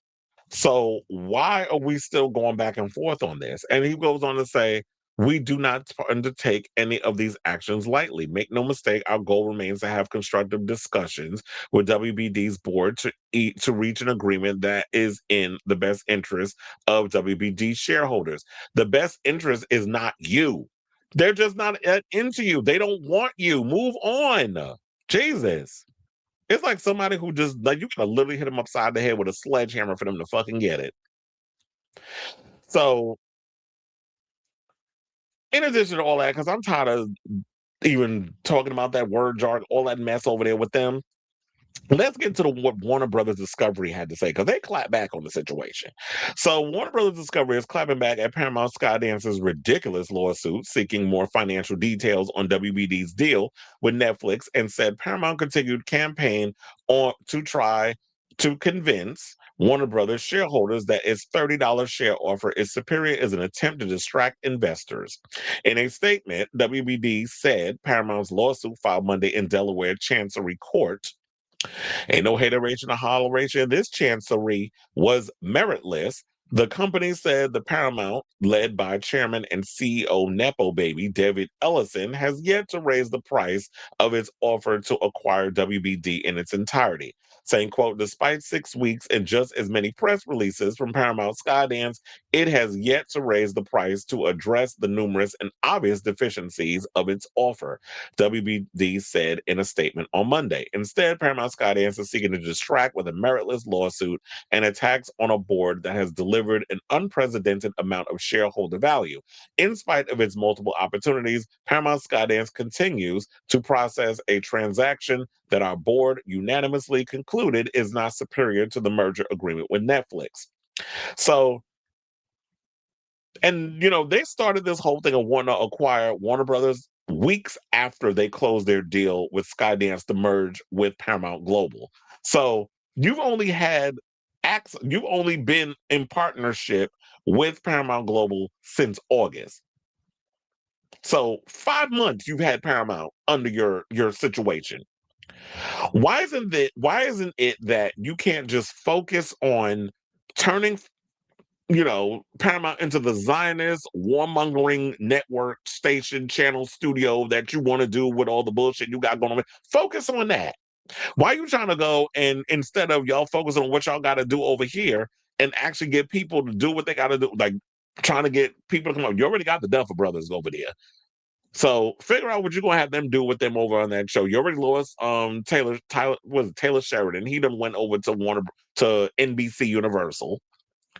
I know his other shows are still there, but he's going to start newer stuff with NBC Universal. Why not focus on building Paramount into whatever psychotic piece of crap studio that you want to turn that into, and stop trying to buy up everything else. So, like I said before, if they're okay with, if they prefer the Netflix deal over yours, because Netflix is like, all we want is, we just want the movie stuff and we want, the TV stuff.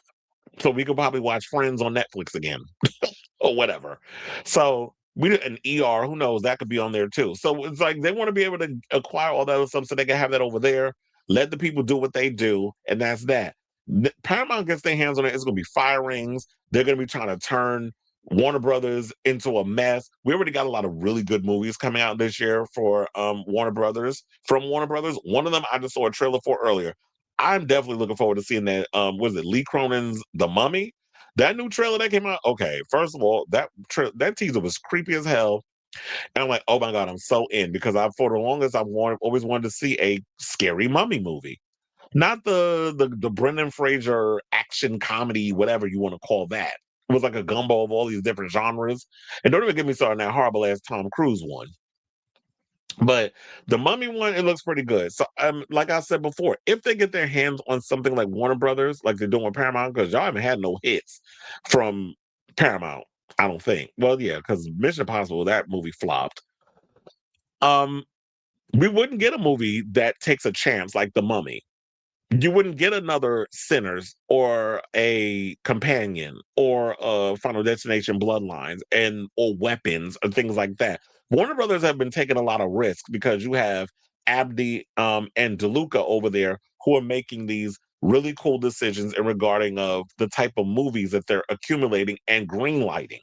So I've been liking what Warner Brothers has been doing so far. And if Netflix is going to allow them to just continue to do what they're doing, I know everybody's afraid of the whole, what the future holds for like streaming, whatever. I just feel like we need to figure out how to adapt to the times and stop worrying about and thinking that, oh, the theaters is dead. Theaters are not going to be dead. People are always going to go to movies and see it. I already played clips of the thing with Joseph Gordon-Levitt, what he had to say. It's like, yeah, we're of the era of cinema, but we also have to adapt with the times and realize that the times, they are changing, and we got to adapt, or we just get left behind. So yeah, I'm sure there's more that will be going on with this. I will definitely be keeping abreast of this story as it develops. But this is just giving Paramount, y'all some sore ass losers. You can't take a hint. Nobody wants you. Just deal with Paramount. Try to do what you got to do with that studio, and let Netflix and Warner Brothers go through with their deal. I'm really hoping and praying that they don't have to get any kind of signature or whatever from Donald Trump to make this merger work, because everything with that man is an ulterior motive. The man is self-centered and selfish. That brain is rotting in real time in front of all of our eyes. And I just hope that they'll be able to make this go through. If not, I hope they'll be able to hold off on this merger until that fucker is out of the office. So let me know what you guys think of this story in the comments down below.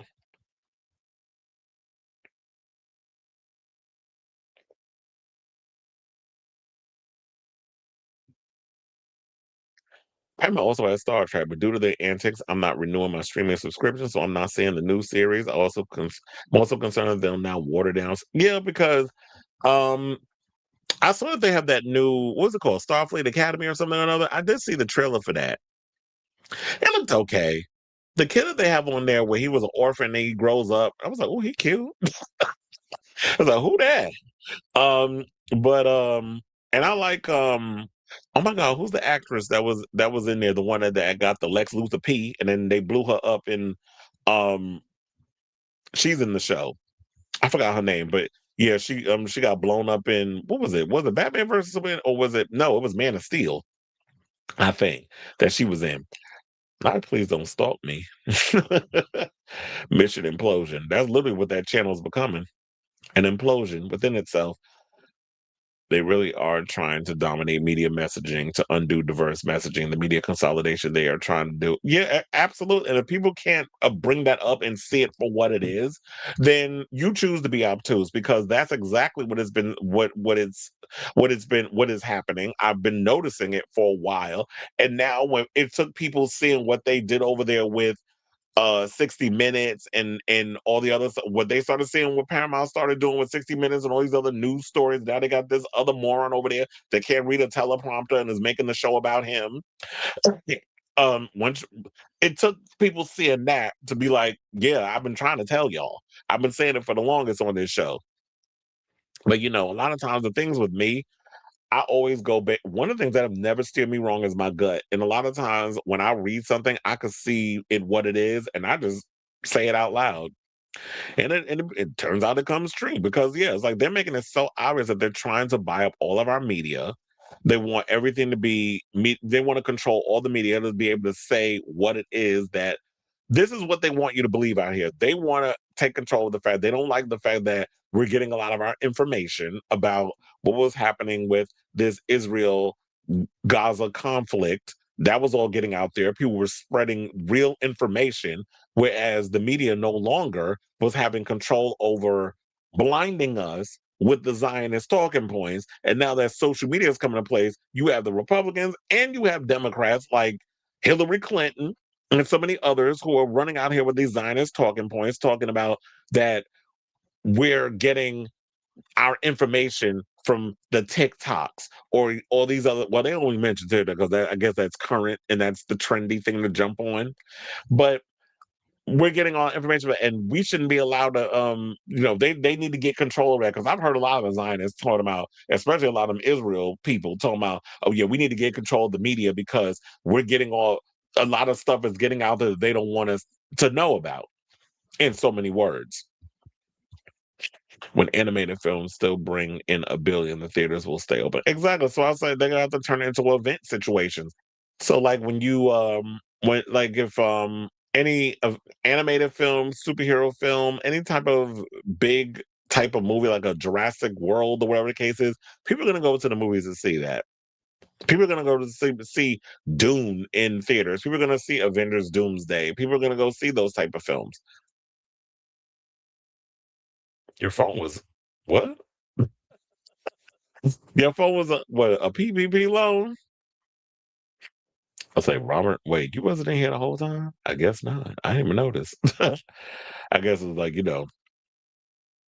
I just been so busy talking, I haven't been paying attention to like who's been in for the most part. You said my phone is, we got to take it to the doc, or you might have to get who knows, you might have to get a new one. You said limited Dr. Doom popcorn bucket. I'm interested to see what those popcorn buckets are going to look like when they come out. The only popcorn bucket, I've only bought one popcorn bucket, and that was when um then what was it? I think it was Alien Romulus came out with a popcorn bucket and they had like the face hugger on the bucket. That was the only one I bought. I would love to buy more, but it's like where am I gonna put it? So I just didn't buy any. You said I had to use work tablet for an hour. It was with oh yeah, I hate with the stuff where um I gotta sit through commercials. But the funny thing was because I didn't even know this, I was considering doing the whole YouTube premium thing, but they said that you can't even see your analytics and stuff for your show if you subscribe to I think Armand Wiggins said that. So I was like, oh, I guess I'm just gonna have to stick with the free situation because I do constantly I'm checking the analytics and stuff for YouTube doing a show and all. All right, y'all. So let's get back into the show. I guess we're gonna have to get into some more heavy news. Let's talk about this Matt Prokop person. So apparently, he's a former child actor who got caught up in some child porn charges. Well, his ex-girlfriend is speaking out, and she said she was in an abusive relationship with him for years after he was arrested on CP charges. So now she said, after many years of abuse, the effects are still very real and continue to impact my life. This is what Prokop's ex Lucy, who claims to be the alleged victim of the charges, told Page Six in a statement on Sunday. Right now, I'm taking time to heal privately with the support of close friends and family. Taking this time does not lessen the seriousness or harm of his actions, Lucy, who was previously engaged to Prokop, added. Being young myself, I truly did not understand the severity of the case. Taking the time does not lessen the seriousness or harm of his actions. Now, as Page Six previously reported, Prokop was arrested and is currently being held without bail following multiple charges, including alleged possession of CP. Child, what the hell is wrong with you? Now, TMZ reported that the High School Musical 3 senior year star, who's 35, was arrested and taken into custody on December 24th, 2025. So he's been in there since Christmas Eve in Victoria County, Texas. Prokop is also facing a charge of resisting arrest, as well as 2 counts of resisting arrest, search, or transportation. More than a decade ago, Prokop's ex, Sarah Hyland, accused the former of verbal and physical abuse during their 5-year relationship. Oh, yeah, I remember hearing that story. Per court documents obtained by Page Six in May of 2014, the Modern Family actress, also 35, claimed Prokop slammed her into a vehicle and choked her during an argument. Now, after the Geek Charming co-stars broke up, Prokop allegedly threatened to unalive Hyland's dog and burn down her house. I had somebody ask me, sidebar, why do you keep saying unalive? Like, I've been saying the K word and all this stuff. And I said, well, you don't do what I do. You are on social media. Y'all can say KILL and all that other mess. When you are doing commentary and things of that nature, there are certain buzzwords that you cannot say on social media without them demonetizing you, suppressing your video, where you only get like 3 people that sees it when it should be pushed out to the thousands. So I have to usually watch when it comes to certain words what I say on here. So that's one of the reasons why I use certain words to get past the censors. Now, they said she was subsequently granted a restraining order against her ex, and Prokop was ordered to stay away from Hyland for 3 years. Now, after Prokop was arrested for allegedly assaulting his girlfriend in 2024, Hyland revealed that she was still triggered by her past abusive relationship, probably because he's a fellow actor, and you would hear these stories out in the news and or media, and then of course now you got to deal with possible PTSD. Because it's like, did I heal from this? Did you go to a therapist? Speaking of which, did he go see a damn therapist? Because where's all of this stemming from? Like, where did you get to a point where you around here beating up on your girlfriends? You interested in looking at CP? You're looking at children being, people having sex with kids, which I really don't understand the pleasure people get into, fornicating with people who are underage. I don't get it. Maybe there's beauty in youth or whatever the case is, or maybe you got that kind of vibe in your head. I don't know. I always try to get inside the mindset of people who are a little out there with the buses. I don't know. Maybe it's because I've always, as Virgos, we like to analyze every little situation that is going on, be it why people do the things that they do, serial killers, abusers, things like that. So who knows? Maybe in my life I was like a therapist or what do you call those people like in that movie Mindhunter or a TV show, like an analyzer of killers and that sort of. Maybe I was like that in a past life. I don't know, but I've always found that stuff relatively interesting. So she said the PTSD stays in that abused place of your soul where you think it's your fault the whole time and you could have done better. You could have gotten out sooner. You could have told people. This is what she told Variety at the time. Hyland also admitted that she may never fully be healed from her abuse.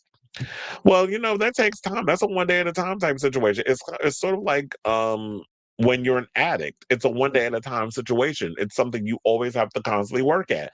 So when you come from a place where you've never been abused by your parents, whatever the case is, but then you get caught up in that type of relationship, and then your man is out here doing these things to you, where it doesn't just start out that first night we dating, he smacks the crap out of her. It always starts where you start to strip away at their humanity. So the verbal abuse and all the other stuff starts, the gaslighting, all those things. And once you've stripped away all of that from that person, then the physical starts. So it's unfortunate that it had to get to this point where he had to go through multiple girlfriends to get finally his ass locked up.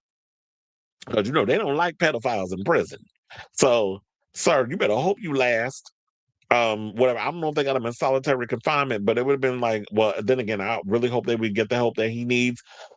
But and still, even with all of this stuff, I'm sure there'll be more details that come out. Like what kind of what did they find? So I'm gonna definitely keep abreast of the story as it develops. Because they said, yeah, they found CP in this, I guess, in files or whatever the case is. But I want the details. Like we got the Austin Wolf details. We need the details on the heterosexual side too. So I'll say all this to say I'll definitely keep abreast of the story as it develops. But were you guys shocked to hear that this former child star, you know, abusing his girlfriends, never seemed like he never got the help that he should have gotten, and now he's out here arrested on having stuff regarding children in sexual situations. I was trying to figure out how I was going to word that. So let me know what you guys think of this story in the comments down below. All right, y'all. So now let's get into this next topic. And let's talk about L.A. Reid. So, yeah, I mean, I meant to bring this up the other day, but I never got around to it. But now I guess we got a conclusion on it, so we could talk about it. So, yeah, last week I remember hearing stories that L.A. Reid was set to go to trial on, in regarding these accusations that he SA'd Drew Dixon, who was a former Arista executive, and she said that he assaulted her back in 2001. So they were supposed to go to trial. L.A. Reid is somebody who is legendary in the music industry. He is he has been behind so many iconic people, such as well, he's got a lot of credit. So Method Man and Mary J's classic "I'll Be There for You," whereas "You're All I Need to Get By," but they used that sample. First of all, that was my song, and Mary was hiding Cooter Brown in that damn music video. I'm sure Method Man was too. But nevertheless, so he's been behind him. I mean, them, Usher, that sort of thing. Well, apparently he settled the SA lawsuit against Drew Dixon. And then they said that on the day their Manhattan federal court trial was scheduled to begin. So when they were supposed to start the trial, I guess they pulled in and was like, look, LA wants to make a deal. Here's what we got. And then she's got to come in with her counter offer, and they meet somewhere in the middle.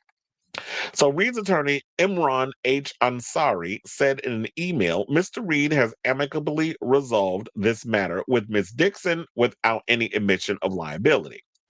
We are happy to report that this settlement has been reached, the terms of which are confidential, Dixon's lawyer, Kenya Davis, said outside the courtroom Monday afternoon. So does this mean that she can't bring this up ever again because she settled?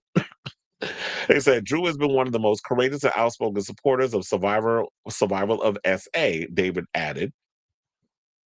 Her advocacy, including her instrumental role in advancing the Adult Survivors Act, has helped shift the balance of power in the music industry, creating a path to justice for survivors.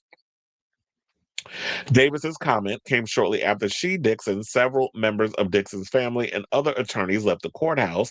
While the trial was slated to start this morning, the group could be seen conferring in the courthouse cafeteria for several hours. Now, they said Dixon smiled when they announced the settlement. I am deeply grateful to my mother and children for their enduring love and support, Dixon said following Davis's announcement. Dixon, who worked as VP of A&R at Arista Records, sued Reid in November 2023, claiming that he started harassing her almost immediately after he became CEO in 2000.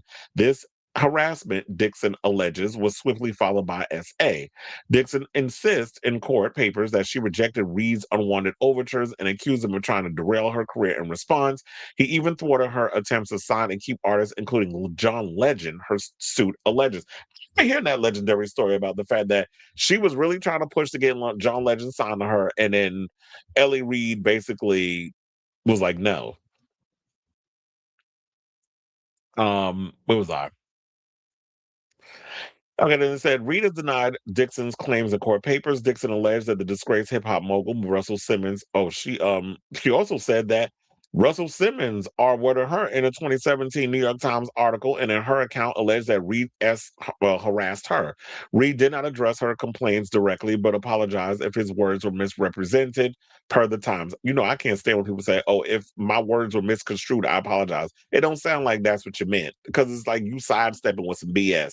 And L.A. Reid, child, I thought that man was a homosexual. You out here abusing women? Another thing was I believe this with L.A. Reid, just like I believe allegedly, like I believe the tea regarding Russell Simmons. Because look, Kimora had to go and drag his ass when they was going through it recently, and she was like, well, why you hide in another country? If you big and bad, why you hiding another company? Why you in Bali? Bring your ass back to New York and fight these cases. Because you ain't been supporting, giving no child support for your children. I mean, I guess they old enough at this age, but she was like, yeah, I'm the one that's a single mother out here. And then he accused her of a bunch of other stuff. Okay, hold on. So we got further details. So Dixon claimed in her suit that Reid started harassing her not long after she started at Arista in 2000. She alleged that the initial inappropriate behavior included Reid asking her to attend industry events with him and his wife and assist them in finding an apartment. Dixon said that in the suit that she felt it was odd request, but thought perhaps he was planning to use his home as an extension of his office. So she agreed. Dixon arrived at their one apartment showing and learned Reid's wife was not there. During the entire afternoon of showings, Mr. Reid made flirtatious comments. It was so pervasive that it caused the realtor to comment to Miss Dixon privately that he was left with the impression that Mr. Reid was in love with her, according to court papers. I would have been like, look, now maybe what she probably had was that what do you call it? The Oh my God, the realtor. I don't know why I couldn't think of the damn word. The realtor, I would be like, oh, let's call him to the stand, find out where he at, and bring him to the. You know, lawyers, they're good at tracking, or the Kalinda Sharmas of the law firms couldn't go and, y'all know, the good wife. When you go and find that person and serve them, be like, okay, we're going to have you testify. And this whole, even though it was like 20 some odd years ago, but still.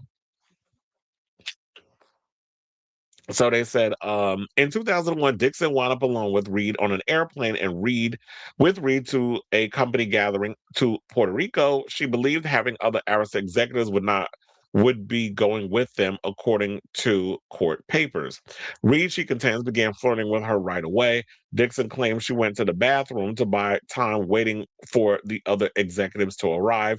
She exited the restaurant and found herself alone with Reid. He asked her to sit next to him to go over materials for the presentation, and then he began playing with her hair, kissing her, and digitally penetrating her not her vulva, child, without her consent. She contends in her suit. Miss Dixon spent the rest of the flight in a daze. When she came back to New York City, Dixon attempted to dodge his overtures without offending and upsetting him, but he retaliated, according to the lawsuit, embarrassing her in front of others or otherwise being curt and unprofessional. In a few months, Reid insisted that Miss Dixon join him for a ride to drop her at home so they could continue to discuss work. Dixon thought nothing would happen since there was a driver in the vehicle. Reid, however, began to grope and kiss Miss Dixon, who squirmed and pushed him away as Mr. Reid's driver stared straight ahead and would again digitally penetrate Miss Dixon's vulva. What is up with him and the vulvas, chair? But at least he know where it's at. Um, the funny thing is, she was like, "Oh no, I don't think anything will happen because of the driver." I'm like, "Sir, I mean, sis, the driver works for him, so I'm sure that them drivers, them people that work behind the scenes, they've seen it all. When they working for that person, they know that money is good. They're gonna look the other way. So maybe she was naive to think that, but the driver worked for L.A. Reid, so you weren't going to be protected under that. But I understand, like, you were thinking something different. It was 25 years ago. We don't know. We can't say we know then what we know now. Now we know what we could have known back then because times was different. But look, she got her coins. They settled. He did it. I truly believe he did it. Then they say following the settlement, Dixon said that she was looking forward to getting back to what she loves, saying music has always been my greatest source of comfort and joy. Even as a kid, I had an uncanny knack for predicting the next cool artist or album. The more eclectic, the better. That was always a gift I had too, where I was able to predict the next cool artist or album. Like I would always get that gut feeling, okay, that bitch is gonna be I'm just saying bitch in general. That bitch is gonna be a star. I'm talking both genders. And it said, while I have focused on SA advocacy in recent years, I have never stopped fighting for my place in the industry. I have big ideas for future projects that will be guided by creativity and integrity. And so shout out to you, Drew. Hopefully you get to continue what you've been doing. L.A. Reid, you're a disgraced piece of shit. I do believe every word she said because a lot of you moguls in this industry are just nasty, like to control situations and always want to be out here flexing your power and wanting to have always wanting what you can't have. And you couldn't have her, so you decided to abuse her. And my thing is, if you ain't do all these things, why did you settle? So it smells guilty to me. So I say all this to say, what do you guys think of this story? I mean, the thing is not going to trial. They settled, which basically says guilty in my eyes. So let me know what you guys think of this story in the comments down below. I don't know. You said I had to use oh yeah, I read that. My screen's always been freezing. I don't know what's been going on with that. I rebooted the computer. I've been doing all this stuff, but lately it's just like I don't know why. Um, it's like when I go to the pictures, if I go and I read articles or whatever, the the thing is it's been freezing a lot. So I don't know what's going on with that. Maybe I'm gonna have to send a message to maybe it's StreamYard. I'm gonna do to them like I don't know what's going on, but y'all need to fix whatever's going on with this whole freezing situation. LA Reid, I can't stand Pebbles' shady ass either. So is the ex-husband of Pebbles, in fact, producing her with Babyface is how they met. So if he's any degree gay, he has long been working hard to keep up the mask. Or he's just a piece of shit. I don't know. I always got a little like something going on with that man. But anyway. All right, y'all. So now we're flying through this show kind of quick today. We got 3 more topics before we done with today's show. So before we get to our final 3, if you could please do me a solid and hit that like button. If you are new to the channel, hit that subscribe button. Also, be sure to smash the notification bell so that way you know when we go live with a brand new episode of Chris Avalon Unfiltered. Please and thank you. Now, without further ado, let's get into some drag race drama. So apparently, I totally forgot about this because last week I watched a clip that did not make it on the Roscoe's episode on YouTube because they want you to pay $2 to watch the whole uncensored situation. But the clips were making the rounds all over TikTok, and one of the clips that they had was I totally forgot about this. Mistress Isabel Brooks and Willam was in a bit of a beef because when Mistress was on All Stars, what was it, 11? No, All Stars 10. When she was on the last season of All Stars, Mistress was being messy Isabel Brooks, which we was living for. We was living for the drama. We was living for the shenanigans. I was cackling and giving my commentary. But I think that Willam, in so many ways, was going a step too far in a lot of the stuff that she was saying, which prompted Mistress to have to check her multiple times on social media. So with all that being said, then them two ended up being the co-guests on the season premiere of Roscoe's Tavern, which is a show that they do which is like a watch party that they do for RuPaul's Drag Race. Caramel DeMille, Batty Davis, and Naysha Lopez. I had to remember all their damn names. Are the co-hosts of the show. So she had made a comment about Fifi. Oh, well, the artist formerly known as Fifi, she goes by Jaremi Carey now. She don't do the whole Fifi O'Hara thing no more, which it was only a matter of time before Fifi, well, see, now I'm going to be calling her that because that's what I know of her.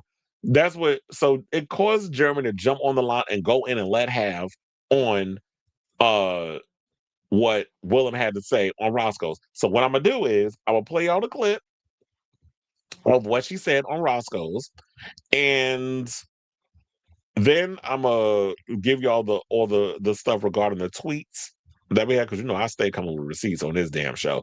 So we're gonna come back with all of that and talk. Please hold. I was speaking as an armchair quarterback, like an NFL commentator, watching a show and critiquing a performance and behavior, which I've never met the girl. Now I've met her. It's been fine.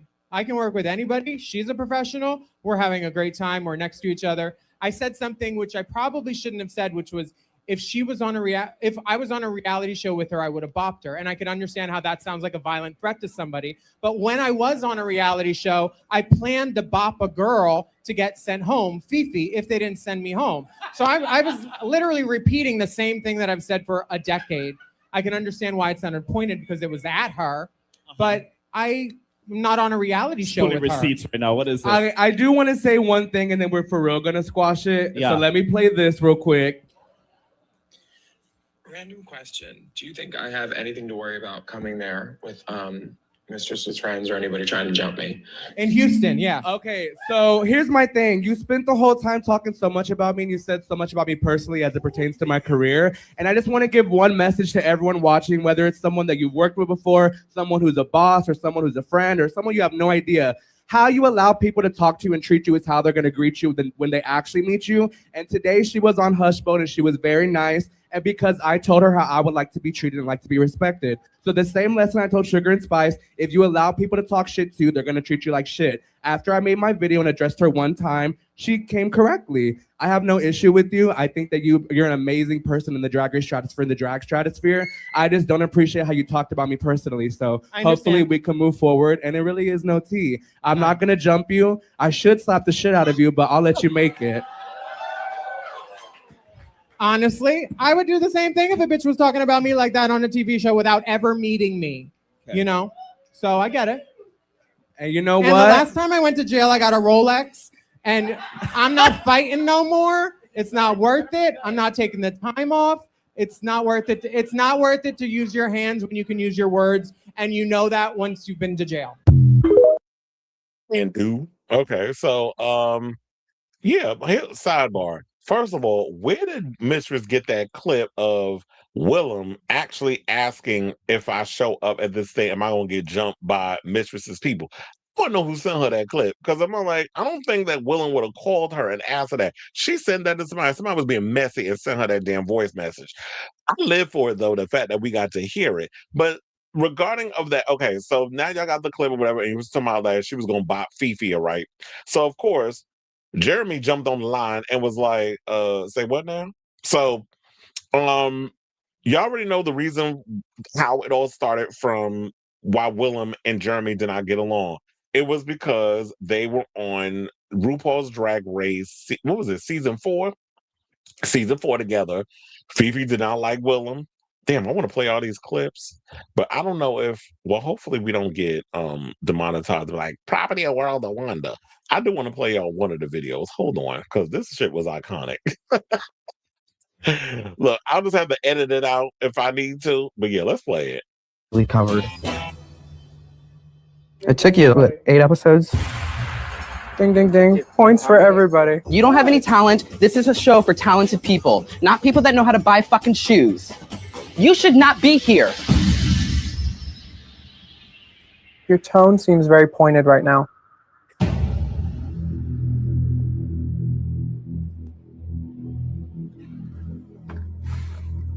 Dita. That's that. I'm glad your beard is fine. Yo, Dita is a cackle to me. And then there was this clip because this was Fifi basically spilling tea like, oh, you was behind the scenes breaking rules and stuff, which we all kind of found out like, yeah, that's what she was doing. And it eventually resorted in her being fired from the show. Let's play that clip. I had a rough morning. Today I feel a little off kilter. I think that's a side effect of something personal I'm going through. Why did you have a rough morning? I had a rough morning because of personal issues. No, your personal issues are something that you shouldn't have been doing in the first place. Okay. And you shouldn't even be here because of that. Okay. Well, in our freaking contract, you're breaking rules and your ass is still here. All right, cool. No, these are rules that were in our contract that state that you should not break these, and your ass is still here. It's not fair. If you're gonna try to air my laundry, which I've already aired, it's been washed, dried, you didn't air and returned. nothing. You sit there and try to play a perfect person, and it's bull. You're a fake ass bitch. I don't like you, and you shouldn't even be here. Your ass should have been kicked off a long time ago when you sat there and were breaking rules. You don't deserve to be here. Okay.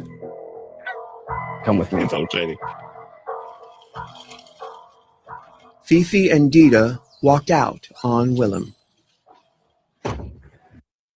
And did. Okay, so now y'all got a little catch up on the situation. They didn't particularly like each other when they were on the show. And yeah, Fifi, no shade, was repulsive during her season.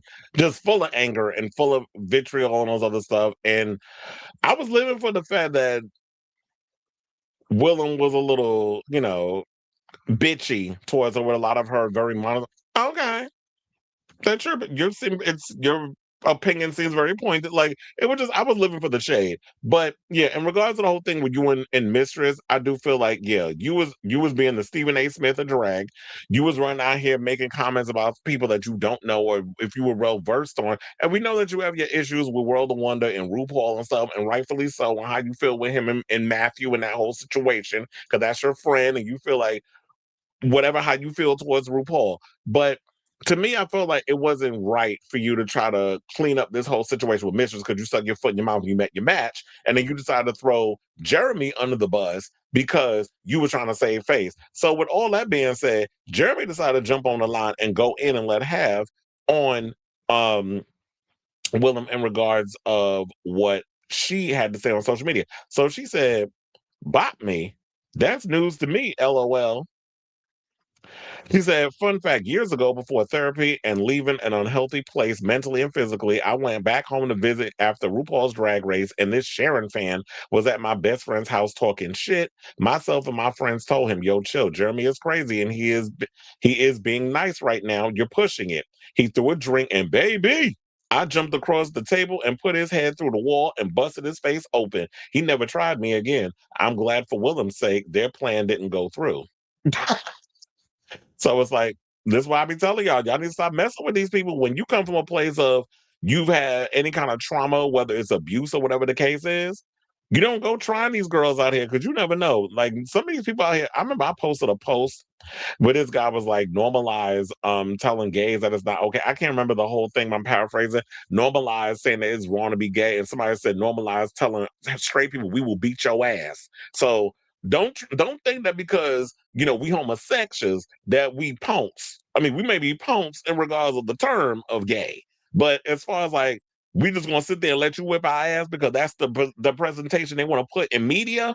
Oh no, you don't know a lot of us because we fights out here, especially me growing up in Brooklyn, New York.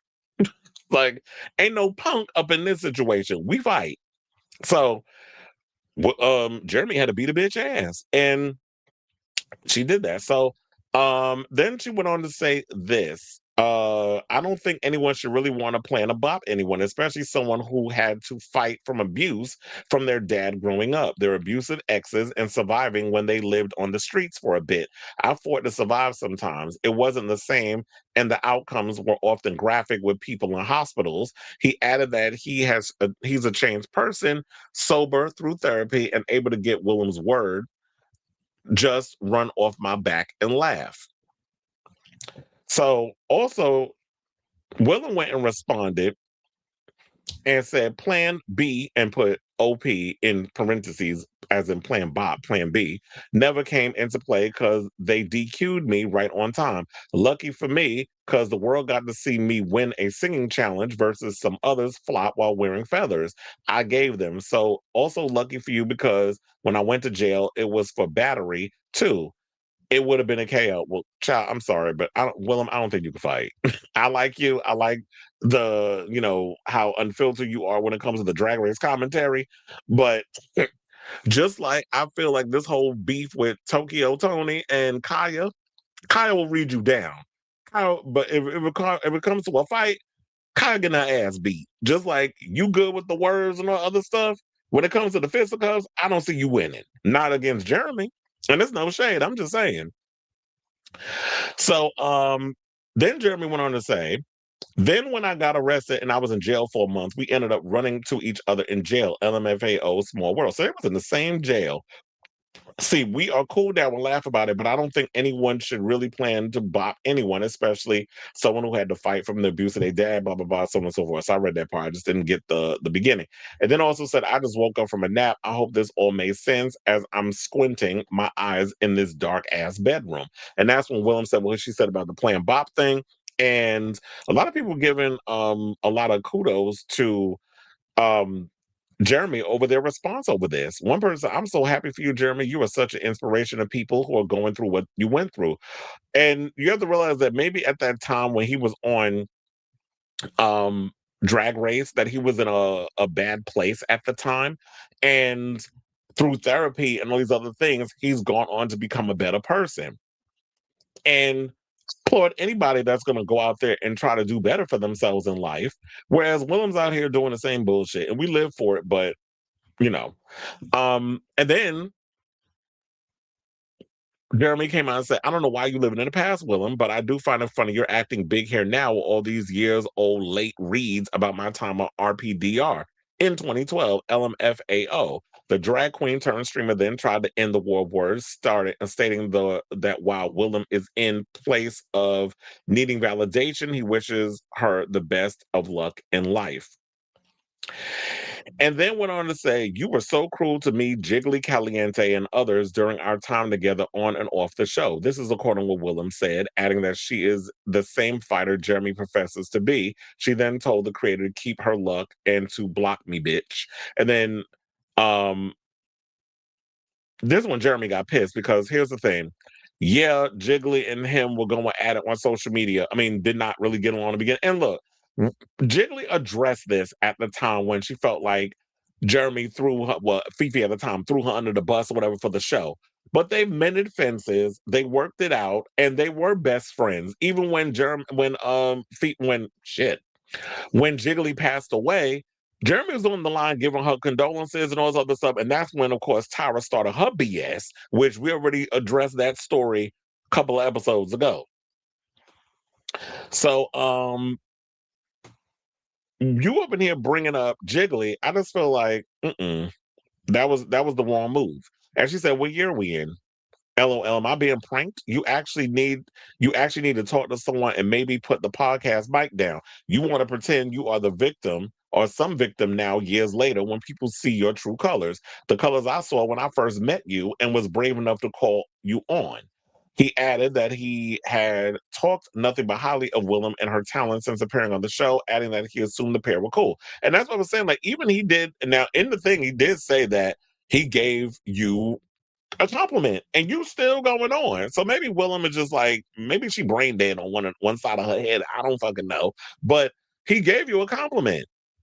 And then I went and said, you good? Did you read the rest of my tweets? Actually saying how I like you and haven't talked to you, or are you actually unstable, girl?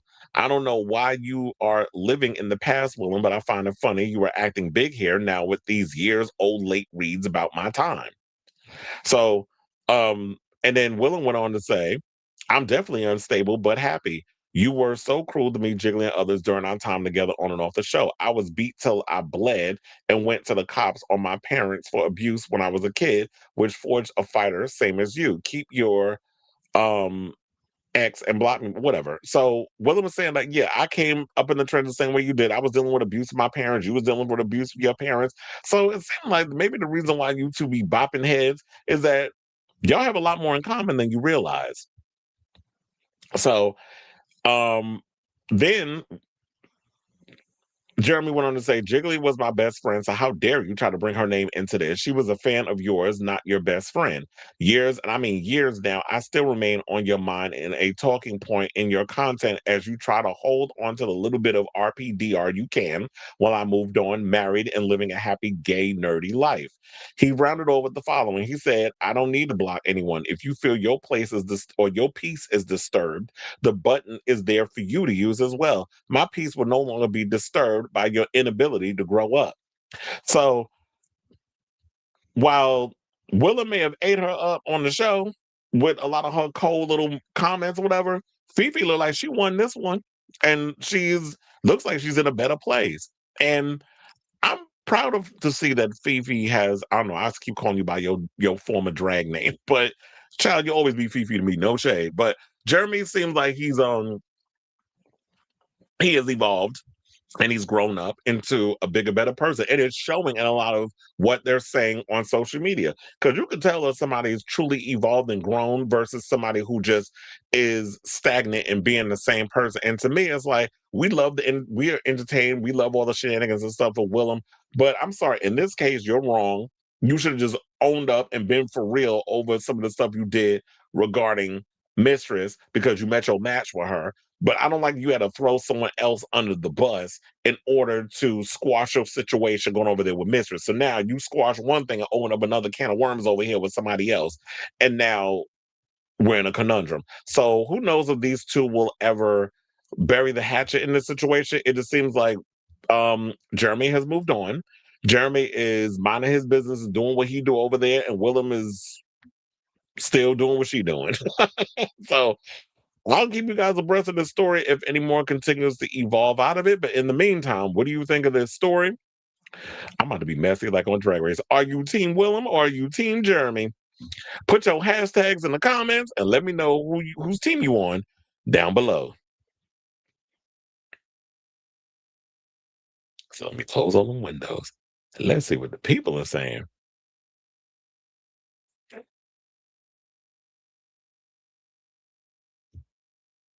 Black lovers in the building. Hey, how you doing? Like I said, this is a show for talented people. You shouldn't be here.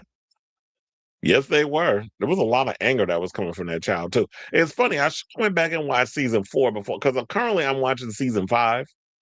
I should have went back and watched season 4 um before then, but I was like, I don't think I was ready to watch all the drama between Fifi and, of course, Fifi was going on, and Fifi was fighting with everybody. She was fighting with Sharon. She was fighting with Willam. She was fighting with so many people. Mistress released a new Mistress Monday video and explained how she got the voice memo. Oh, okay. Not the bearded queen from Dragula. Messy. Okay, well, thank you for that. I might have to watch that Mistress Monday because I didn't get the. Oh wait, today is Monday, so while I'm in the middle of the show, I wouldn't have gotten it because I'm working. Finding out Willam was scared to go to a show in Houston because she was worried about getting jumped. Child, okay. Because if you that big of a fighter, ain't no bitch gonna have me out here scared. It's gonna be the bad girls club everywhere I go. He said, that clip makes me wonder, did Jaremi rat Willam out or did the powers that be find out on their own? I think the powers that be probably found out. They were aware of a lot of the stuff that was going on behind the scenes on the show. And plus, afterwards, a lot of the queens were sitting there telling all of what they was doing, how they would sneak out the rooms and all this. Once the show was over, a lot of them would spill tea on what they was doing. And the producers, I said that while it's entertaining grist for our mill, the producers are on to y'all. Well, yeah, and then she got into it with Alyssa. So it was a lot going on because we thought, oh, she evolved during All Stars. She didn't. It seemed like they probably said there's only one girl on here that's worth a redemption story, and that's going to be Roxy Andrews. So Roxy Andrews got the redemption arc, and Fifi did not. Manila gave an eulogy yeah, I remember. I'm here late because my friend's brother had to pick up his car. Then I was cooking dinner. I made tacos, but added chorizo into it. That sounds good. But child, you do know you could have put it on the background while you was cooking. No, I'm just playing. There's always the replay gang. So you know they come in. Yesterday, I was so pissed. I accidentally deleted one of the videos, the lives, the one that I did for the that you could watch in the Reels thing. I was so mad that I did that because I didn't even get to see how many people tuned into that video yesterday. I always check the analytics and numbers and stuff when I'm doing the show. And I was so mad because I was deleting all the extra ones that I had, and I was like, fuck. And I just realized I deleted one of the videos. But I was lucky I kept one of them. But glad you in the room. Better late than never. All right, y'all, let's move on and let's talk about Didi Fuego, aka the mandatory meeting of season 18, who ended up being the pork chop of the season. So, born in Monterrey, Mexico, and representing New York City on RuPaul's Drag Race season 18, the world has fallen in love with the spicy, show-stopping, and wonderful Didi Fuego. After introducing herself in episode 1, surviving a disco gate in episode 2, and getting to lip sync for her life to a club banger by Dolph Cameron, Felix's favorite song, Too Much, against her favorite teammate, Mandy Mango. Didi, fellow teammate, not favorite. Didi was asked to sashay away by Mama Ru. So she did open up a little bit about, what she plans to do after, Drag Race and stuff, and say, yeah, this is not the beginning. This is not the end. This is just the beginning of the rest of July. Y'all know the joke from the song that RuPaul does. But anyway, so RuPaul's Drag Race Season 18 Queen Didi Fuego has explained why her time on the reality show is important in today's political tumultuous climate, despite her being the first contestant to be given the chop. Now, in episode 2 of season 18, the New York-based performer, isn't she like the only New York girl? I'm like, damn, they chopped the New York girls quick. Because they're about to make it all about Florida this season. And her fellow 13 season sisters were tasked with performing in a Q-pop girl group inspired by the mammoth rise of K-pop. Didi Fuego ended up being, well, first of all, I didn't like none of them goddamn songs. The only one I told you I liked was the punk one. That was the only song that I thought was good. The rest of them songs were terrible. As you know, Didi Fuego was in a group with Athena Dion, Darlene Mitchell, and Mandy Mango. And they ended up being in the losing group, Mandy Mango and Didi Fuego. Damn, this sounds like a, Didi Fuego, Mandy Mango. I can make a song out of that. Ended up being in the bottom two. Now, the pair competed in a lip sync to Dove Cameron's Too Much, and you already know Mandy Mango was giving too much, so it was kind of iconic, especially with those horrible-ass death drops. Oh, sorry, dips. I be dragging people when they call them death drops. Well, it looked like she was dropping dead on that floor every time she hit it. So I was like, ooh, I feel like I hurt my back and my knees and all this stuff. Like she was flopping all over that floor like a fish out of water. That's what she was giving, and that's probably why RuPaul kept cackling every time she did one, because them dips were sloppy. And I'm kind of getting sick and tired. That's all y'all be doing on this damn stage. But look, the song was called Too Much. She gave too much, which is why she got to stay. So though her time on the show was cut upsettingly short, she has explained why her appearance still matters during a time of rapidly increasing anti-immigration sentiment and ICE raids under President and asshole-in-chief Donald Trump. She said, quote, I think the rhetoric that some politicians use is very divisive, but I think people of any kind of a political affiliation see good people and can recognize it. This is what she exclusively told Pink News. The drag performer and fashion designer, who was born in Monterrey, Mexico, is of Middle Eastern Mexican and American heritage, saying, people will be able to see me on their screens, hopefully root for me and connect with my story. She said, you're hearing people's stories and you get to see people for who they are, you root for them, and then you realize, oh, I'm rooting for someone who's Mexican, who you didn't know could look like me. Well, yeah, quiet as it's kept. I know a lot of people always tend to think that Mexicans look like something out of Apocalypto. No shade, I'm just saying. I mean, and trust and believe, some of those men that I be seeing, especially in New York, the ones that have that indigenous, oh, they can get it. Especially the little short ones. I be crushing on a lot of them little short Mexicans that I be seeing in Mexico, in New York. But they're Mexicans that look white. They don't have a distinct look. I know stereotypically they try to think that this is what a Mexican looks like, which is why I always find it ignorant when anytime y'all see someone of Hispanic heritage that y'all always want to lump them in as Mexicans. And it's like, no, they could be Ecuadorian, they could be South American, they could be Brazilian, they could be Colombian. They could be so many different ethnicities, but yet and still, y'all equate Puerto Ricans, Dominicans, y'all put them all as Mexicans because you're ignorant. So I like the fact that she's like, yeah, we all look different. I mean, child quiet as it's kept. If you watch Drag Race Mexico, you see like they touch on all different what a Mexican could look like. She said, if you hear our stories, if you get to know us, you realize the rhetoric that is meant to divide us. It's not worth it. People are people, and when you meet people where they are and you get to hear their stories, you realize that what Drag Race does best is bring people together. The versatile queen also hopes that Drag Race will provide her with a platform to continue connecting with her fans because she has got a lot more to show them. She said, it's always been very important to me that what I do has the widest reach possible and that I get to share joy and positivity and hopefully allow people to connect with their creativity and their spirits. The entertainer has connected with her own creativity on numerous levels. In addition to performing in drag in New York, she designs looks, has created a coloring book and a candle, and makes music. Now with the show, now the show is introducing me to a larger world, I get to share that love and that spirit and that fuego with more and more people, she continued, before teasing some major upcoming projects, saying, quote, I don't take that for granted, and I'm so excited to share some new things with the world, including a collaboration perhaps with a very famous fashion designer coming up. Now, earlier this month, Betsy Johnson announced that they had collaborated with the star on a line of shoes. They go up to size 13 in a bid to be inclusive, with $1 from each pair sold also being donated to the Elton John AIDS Foundation. Sidebar, didn't I hear a story about Jessica Simpson also getting into designing shoes up to size 13? Because somebody asked her, like, which, I guess, asked her a question on, like, what, if she lives for the dolls or whatever the case is, I'm paraphrasing, and it was talking about, like, because she got a new shoe line. And yeah, look, Jessica Simpson stuff is reasonably priced. And if you can make shoes big enough for the drag queens to fit their feet in, even better. So you ain't got to worry about going to pay less and look for shoes anymore.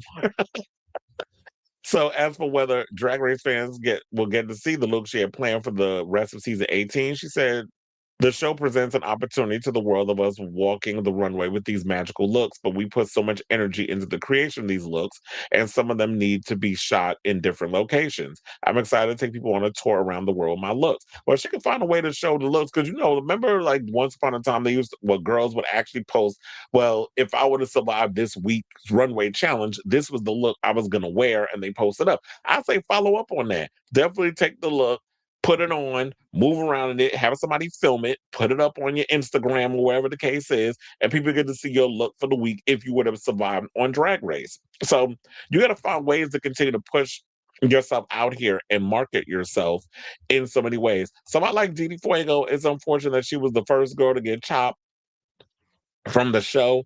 And hopefully we'll see her in the future. I'm sure we'll probably see her again on a future season of All Stars.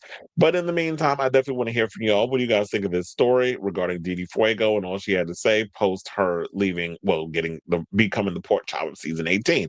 So whatever your thoughts are, let me know in the comments down below.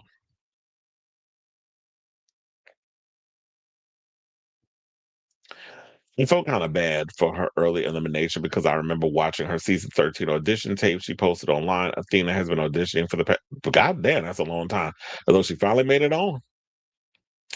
Yeah, I feel like the punk rock song was the one that had sonically and lyrically the best. It was the stronger song. And the right girl won because I feel like she basically had the best lyrics. Yeah, I didn't know she was trying to. I'm like 13 seasons. So you've been trying since season 5, or maybe around season 5, season 6. Like during Bianca Del Rio season, you've been trying to get on the show. Because I'm thinking like from season 6 to season 18, right? No, apparently I don't know math.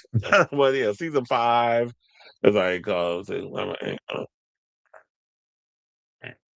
yeah, so they've been trying. She's been trying for a long time. That's crazy that you've been trying to get on the show for the past 13 seasons, and the show's been on for 18 seasons, which means it's like you've been trying around season 5. Anyway, let's see. Okay, so let's get into our final topic. And let's talk about heated rivalry. So mostly everybody's loving heated rivalry. Heated rivalry is being hyped for the gods. I do find it one of the things that I'm starting to fear, because I understand heated rivalry has become this big success and it's blown up, and a lot of people are just loving this show. And I'm here for all the hype and the main co-stars are everywhere. They were doing the talk shows. They were just at the Golden Globes. I'm sure we'll be seeing them at other places. My only fear is with the next season coming, or who knows when they're going to start filming that, can y'all stop trying to overhype them up? Because then it's going to get to a point where we're going to start getting tired of them, and then it's going to start the backlash. I know how y'all are. Y'all love something 1 minute, and then it's like, oh, they're overrated. Oh, I'm sick of them. All this other stuff. And then funny enough, you had Jimmy Fallon, who was out here saying that this whole situation regarding Hudson Williams and all this excitement around him, they're saying that he compared it to Beatlemania. And so now, without further ado, we already know we got a second season coming. Rumors are swirling. They already signed on for a third. Well, guess what? The creator of the Heated Rivalry books has a new series, another book coming out about Shane Hollander and Ilya Rozanoff. Rachel Reid, who wrote the books, has a new book in the series coming out. So, Heated Rivalry author Rachel Reid is advancing the puck with another hockey romance novel, Unrivaled, due September 29th. The 7th installment in the Game Changers novel series will continue to follow Shane Hollander and Ilya Rozanoff, the forbidden lovers now further immortalized in the hit HBO Max series Heated Rivalry. Potential spoilers ahead. Damn, do I want to spoil it? Okay, cover your ears or whatever, because I'm about to put out a spoiler alert. So in the book, they're married and they're out as a couple, and now they face public backlash while navigating life, love, and playing on the same hockey team. So they're actually a married couple who are playing on the same hockey team. So that's the future. So we already know they get together, they're out, backlash ensues. This is interesting that they've created this alternate universe where we get to see this happen. You want to know something? I was never interested in wanting to read these books because I was enjoying the first season, whatever. I really think I'm going to get all of these books and read them. I've heard, like, one of my friends, Karan, told me he read the books and he loves the books. He read all of them relatively quickly. So this series seems really interesting. I'm thinking I might want to check these books out. It's gotten my interest now. Now, per the book synopsis, they said they've gotten a lot of love from fans who are thrilled for them. Excuse me. But some people in the hockey world are still reeling from their relationship reveal and the backlash led by popular hockey podcast Top Shelf, and the hashtag Take Back Hockey movement is getting louder. The description continues. Ilya and Shane are finally able to stand together in the light the way they always wanted, and now they might be facing their biggest challenge yet. While the book series kicked off with the 2018 publication of Game Changer, the story of Shane and Ilya has amassed million more fans in the past couple of months after the steamy Canadian TV adaptation titled Heated Rivalry was picked up for streaming by HBO Max. The show took off, scoring a season 2 renewal in December and catapulting its stars, Hudson Williams and Connor Story, onto the Golden Globe stage. Saying, quote, "I'm really excited to have the chance to continue their story with Unrivaled," Reid told People magazine about Ilya and Shane. "I'm writing this one for the Hollanov fans." Oh, that's what y'all call them? Hollanov? Okay, now I can see that taking off. Old and new. I can't tell you how much the love my characters have received over the years means to me. It has been a blast writing these guys again and revisiting the entire Game Changers cast. This is giving me the same vibe that we got with Harry Potter and Twilight and the Hunger Games, that whole YA resurgence. I really feel like that's going to come back. And what's going to happen now, and what I'm really hoping, because like I said, I really feel like Heated Rivalry is for this generation what Queer as Folk was for my generation. It definitely helped us out. Like, we had never seen nothing like this before on TV, where it was queer couples or queer characters unapologetic with their sexuality and that sort of thing, and how explicit the sex was. And women definitely helped catapult Queer as Folk to the success it was back then. Heated Rivalry is the same thing. I just hope that once this whole Heated Rivalry thing dies down, that Sh- um, Connor Story and Hudson will still be able to have a career post Heated Rivalry. And this is just not some niche little fad thing that they've got going on. So I'm rooting for them to still have a career in Hollywood. And I've been hearing, like, Connor's old YouTube channel got revealed and people started seeing stuff about him as a kid on social media, and he owns it. It's like, yeah, that's me. And so this actually sounds pretty interesting, because I was saying for the longest, I haven't read the book, so I wasn't even aware. I was like, I would love to see, like, two hockey players who come out, and what is that? How do you deal with what's going on in that world of, while there are people that are all for a queer athlete or queer athletes being a couple of coming out and owning their truth, but still showing, like, I'm still the same athlete that you knew. I just like dick. And that shouldn't deter you from thinking, like, I can't play the game, because you need to unpack those preconceived notions and your homophobic whatever it is that you got going on. That ain't got nothing to do with me. That's something you need to unpack with your therapist or an exorcist or whatever the case you want to use. But seeing, like, how over the years that this could all play out, this would be awesome. So I'm really hoping, since that this is, what is it, 7 books, that we can get 7 seasons of this show, preferably a lot much longer episodes, because that first season was like 6 episodes. We need a lot more episodes. So let's expand, give us at least 10 to 12 episodes, possibly 15, like they're doing with The Pit, and really dive into these characters or other characters that y'all can expand on besides just, you know, Ilya and Shane. So I definitely want to see the other character too. The other hockey player who's dating the smoothie guy. Like, I want to see more of their story play out too as we get to season 2. But in the meantime, I definitely want to hear from y'all. What do you guys think of this story? Are you here for more heated rivalry? We got a new book coming. I'm gonna definitely get a collection of all those books and start reading it so I can get caught up and see where they plan on taking this franchise. So shout out to the show, shout out to the book, shout out to the characters that are on the show, and shout out to Miss Reid. So let me know what you guys think of this story in the comments down below.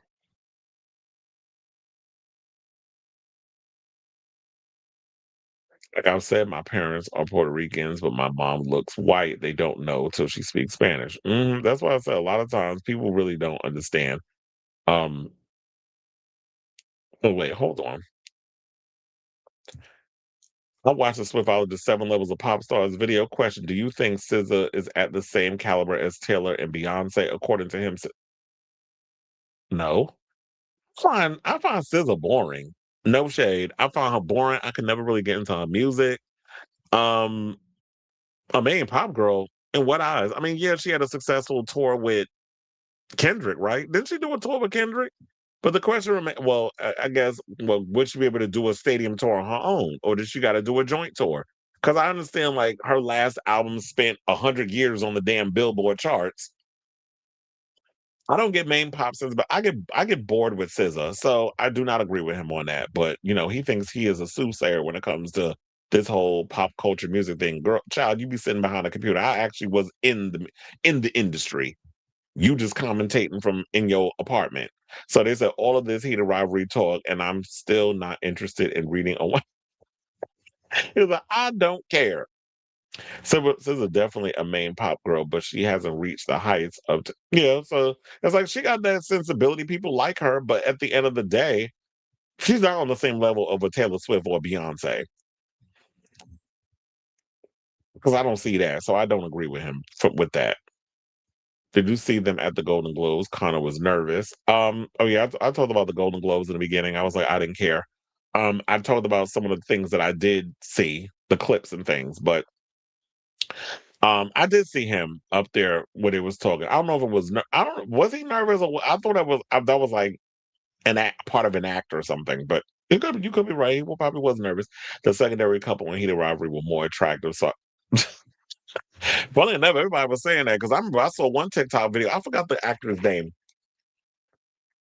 but they was like, everybody keep talking about Connor's story and all this other stuff, but why is nobody talking about the smoothie guy? They were pretty much saying like the guy that worked in the smoothie shop, that was the hottest guy on that damn show. And no shade, they was not lying because when you saw him naked, I'm like, bitch.